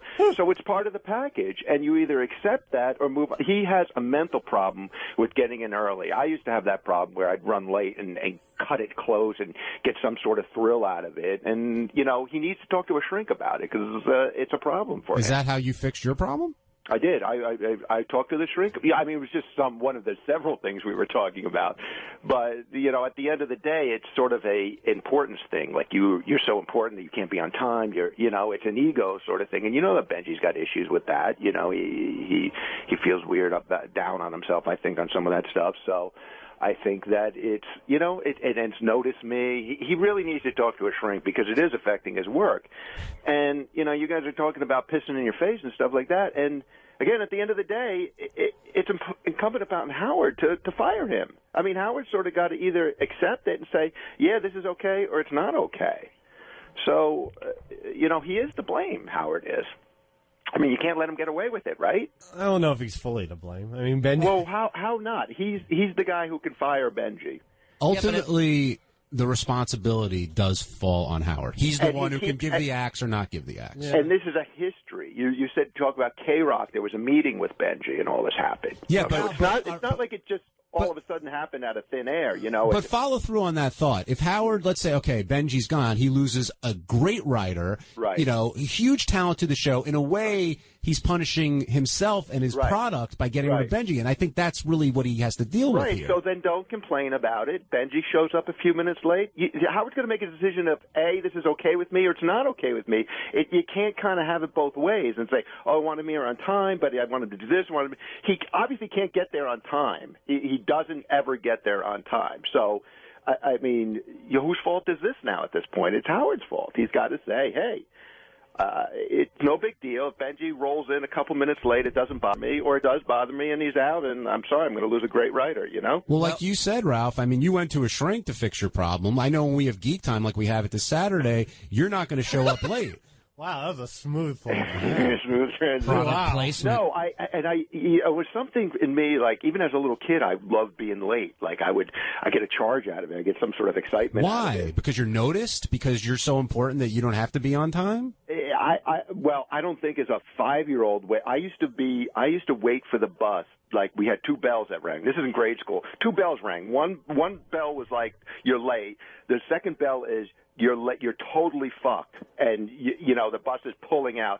I would sit at the bottom of the hill and wait for that second bell to ring, and I just would get a charge out of it. I'd be get all my body would get tingly. I'd get all charged up, and then I'd run up the hill for the bus. And that was like as a fucking 7-year-old. You know what I mean? I think your theory about Benji is flawed. Where the fact is Howard didn't hire him because he's nutty and he's weird. Howard hired him because he was good at what he did. Yeah, but but it's like getting mad at a whack packer for being nutty. But he's not a whack packer. He presented an impression good enough to be put into that studio. Howard's just not going to let anybody sit in on that show a day in and day out. Like I said earlier, though, now at this point, the talent level isn't the issue. In my opinion, the talent level is not the issue. It's simply you get here on time or you don't. And there needs to be consequences if you don't. And Howard has said numerous times. You don't think Benji is nutty? You don't think he's weird? I absolutely do think he's weird. But I also think he totally he can shut it on and turn it off. He's totally in control of it. It's not something that's out of control, and he's fully aware of what he's doing. But yeah, he has to work at what he's doing. It's not easy. It's not like an accident. He's planning this on some level in his head that he might not even realize. But that's my point. So this is part of Benji. He cannot get there in time, and so you either accept it or you don't. That's it. All right, thank you, Ralphie. I want to work in some more calls here. Let's go to Dan in Philly. Dan, you're on the wrap-up show. Hey, how you doing, John? I kind of don't miss Benji at all. I won't miss the vortexes and shit like that. But I do have to agree with some of the callers that Howard's being a little soft. And I guess he was. I wouldn't say he was, wanting Lisa G to come in with that shit. But I guess it kind of let him off the hook. Because once he spews and gets out his anger, he feels a lot better about it, and then he's more lenient. Well, before everybody accuses Howard of being soft, think about the decision that he's making here. One, he's got a guy who's coming in and sort of spitting in his face. That's we talked true. about that. Benji's good at his job. Exactly. You lose your, an unbelievably talented writer and a guy who's part of the fabric of the show. And to make then Howard shouldn't threaten that if he's not going to carry through with it. It should be like a no-brainer. Don't even think about firing him, but do punish him. Today is the first time I felt where it was really, you know what I mean? Like he's threatened a bunch of different things, kicking him out of the studio, whatever else. But today it was like, you know what? We have to have an off-air conversation because you're going to lose your job. Yes. And like Ronnie said, when the off-air conversation comes up on the air, look out, because Howard's being pretty serious about it. And I don't think he's threatening him. I just think he's almost doing like a scared straight thing, where he's trying to shock him into the reality of what he could possibly lose. And obviously that has no bearing for Benji whatsoever. Yeah, Howard's tried to shock thing a million times now. Right. You can only do it so many times. Adam Carolla sucks. Don't even fuck about it talking about him. Howard wasted the whole show with that motherfucker. And I ain't gonna put him on. Dude, I disagree. And we took calls like this yesterday when who was in yesterday? Brewer, thank you. Brewer. Some guy didn't really like Brewer. Look, if you don't like Carolla, he's not your cup of tea, fine. But I disagree. I thought he was really good on the show. I thought he told a couple. Like a half hour or so, but not the whole show. Oh, even sitting in, he called Pauly Shore out on a couple of things which I thought were funny. But look, Dan, we're just going to disagree back and forth. You're entitled to your opinion. I want to move on because we're running out of time here and people have been holding. So let's go to Bill in Michigan. Bill, you're on the wrap-up show. Hey, guys. The solution here is actually really simple, and I'm a business management consultant, and it happens in a lot of industries. Instead of trying to change him, Howard needs to just make it work for him. What do you mean? In other words, well, he comes in at 6, right? Does Benji? Who we talk? Does Benji come in at 6? Benji's scheduled at 6, correct? Benji needs to get there before the show starts. So yeah, technically 5:59 would be the last minute he can get. Okay, then his new hours should be 5 a.m. to whenever. So that way it's he gets that in at simple. 6. He's in. So now you have to get his ass up early and get in. Makes the same pay. Now he's going to make less per hour. That's just the breaks. How about he just gets up like John does and like Sal does and like everybody here does? How about he just does that? Well, hold on, Bill. So you feel like we say, okay, Benji, Howard says, Benji, your hours are 5 till X. You think he's going to show up at 5? Do you really think he will? Knowing that the show starts at 6? He's going to show up at 5:10, 5:15, but he'll be there at 2 minutes to 6 when Howard needs it. You know what, Bill? Hand in hand with that, you can't just give him nothing to do. You also have to give him an assignment. You're to listen to the news and write up some ideas for the first, half hour of the show. I mean, you have to give him something, give him a reason to come in. I think you have another call, Bill. Change the hours. Well, Bill, I don't want to lose your connection. You make a good point, and actually, I'd like to give away something to you. How would you like to win a Sonos S5 unit? Sure. Well, guess what? With that response, you just won it. The Sonos it's provided by the award-winning Sonos multi-room music system. Learn more at www.sonos.com/100. That's SONOS.com/100. Congratulations, Bill. Hey, thanks, guys. All right, I'll put you on hold. Steve will get your information, and thanks for calling in. Thank you. Steve Langford now joining us here, and another one who avoided the Benji microphone. But go ahead, Steve. John, I just wanted to emphasize again that this idea that there might have been collusion between Lisa G and Howard during the headlines. Oh, so you're going to... That is such complete... You're telling you don't think Howard could have texted Lisa during the break? Well, here's... I just want to make it clear what we do. We pride ourselves on never telling Howard or people in the studio. You and I have talked at times where I've been reluctant to, say, what do you got in the headlines? We pride ourselves on the fact that the studio doesn't know what we're going to do. That's true. That's the whole idea of news is you don't send them a copy of what they're going to hear. You go in there and hit them with it hard and cold. I can attest to that being hit before by Steve and Lisa, as you can too, JD. Hard and cold. But that's what makes the news work. You guys are going for that shock, that effect when you're in there. So Lisa G's headline this morning about Benji is not designed in any way to affect outcomes, but rather to report on a story that she had in fact done, I think, a few weeks before, but it had never been headlined. It was certainly news today. Well, wait a second. I'm going to take issue with you there. You're telling me none of your stories are to affect outcomes? Come on. No. Some of them, I know that they're the news, but you're going in there wanting a reaction from people. No, you're going in there. Any reporter's instinct is to go in there and say, listen to what I got. Okay. That's news. Plain and simple. Not to go in and completely affect the agenda or it sounds like that, but the basic reporter instinct is listen to this. It's not the headline that's going to get the biggest reaction. It's the biggest story, I think is what you're saying. Exactly. That's Lisa wanted a major outcome from that couch story. But just so I know the guy who called in, I want him to know and others, Howard did not contact the news department and ask them to come in with a headline so he could then punish Benji in a different way. That did not frankly, I anticipated that Howard was simply going to say in reaction to that headline, "Oh, come on. Right. Leave us alone." Well, that didn't happen today. And there's many headlines that does happen. He boy, react, does that happen a lot. He doesn't say a word about it and just moves on. Willie in Arkansas, you're on the wrap-up show. Yeah, I didn't catch the show today. But I caught the wrap-up show, and it's about Benji being late all the time. And I've been a business owner for like 15 years, and so I know what it's like to have a I know what it's like to have a numb nut that works for you that never wants to show up on time. Well, what if that numb nut is one of your most talented employees and just has a problem showing up on time? You're exactly right. This guy, when my business started out, I had like 5 or 6 employees, and this guy's he's good at what he does. And so we just had to deal with his shit being late for the last 15 years because he's so good at what he does. And Howard's created the atmosphere. I mean, I love Howard. I love the show, but he's created it. He's allowed him to come in from the beginning being late, and he's just going to have to live with it as long as Benji's there. So, Willie, you never got rid of the numbnut. He's stayed with you for 15 years and produced well for you. Yeah, because he can do 8 hours work in 4 hours. I mean, he's that good, but he is a pain in the ass. All right, so you're basically saying Howard's got to suck it up. Interesting theory. Jim in Chicago, you're on the wrap-up show. Yeah, unfortunately, I'm a corporate trainer. I've seen this way too much, and I usually don't agree with Ralph, but it's a mental thing. And Benji's actions, he will keep doing this, and he'll get himself fired.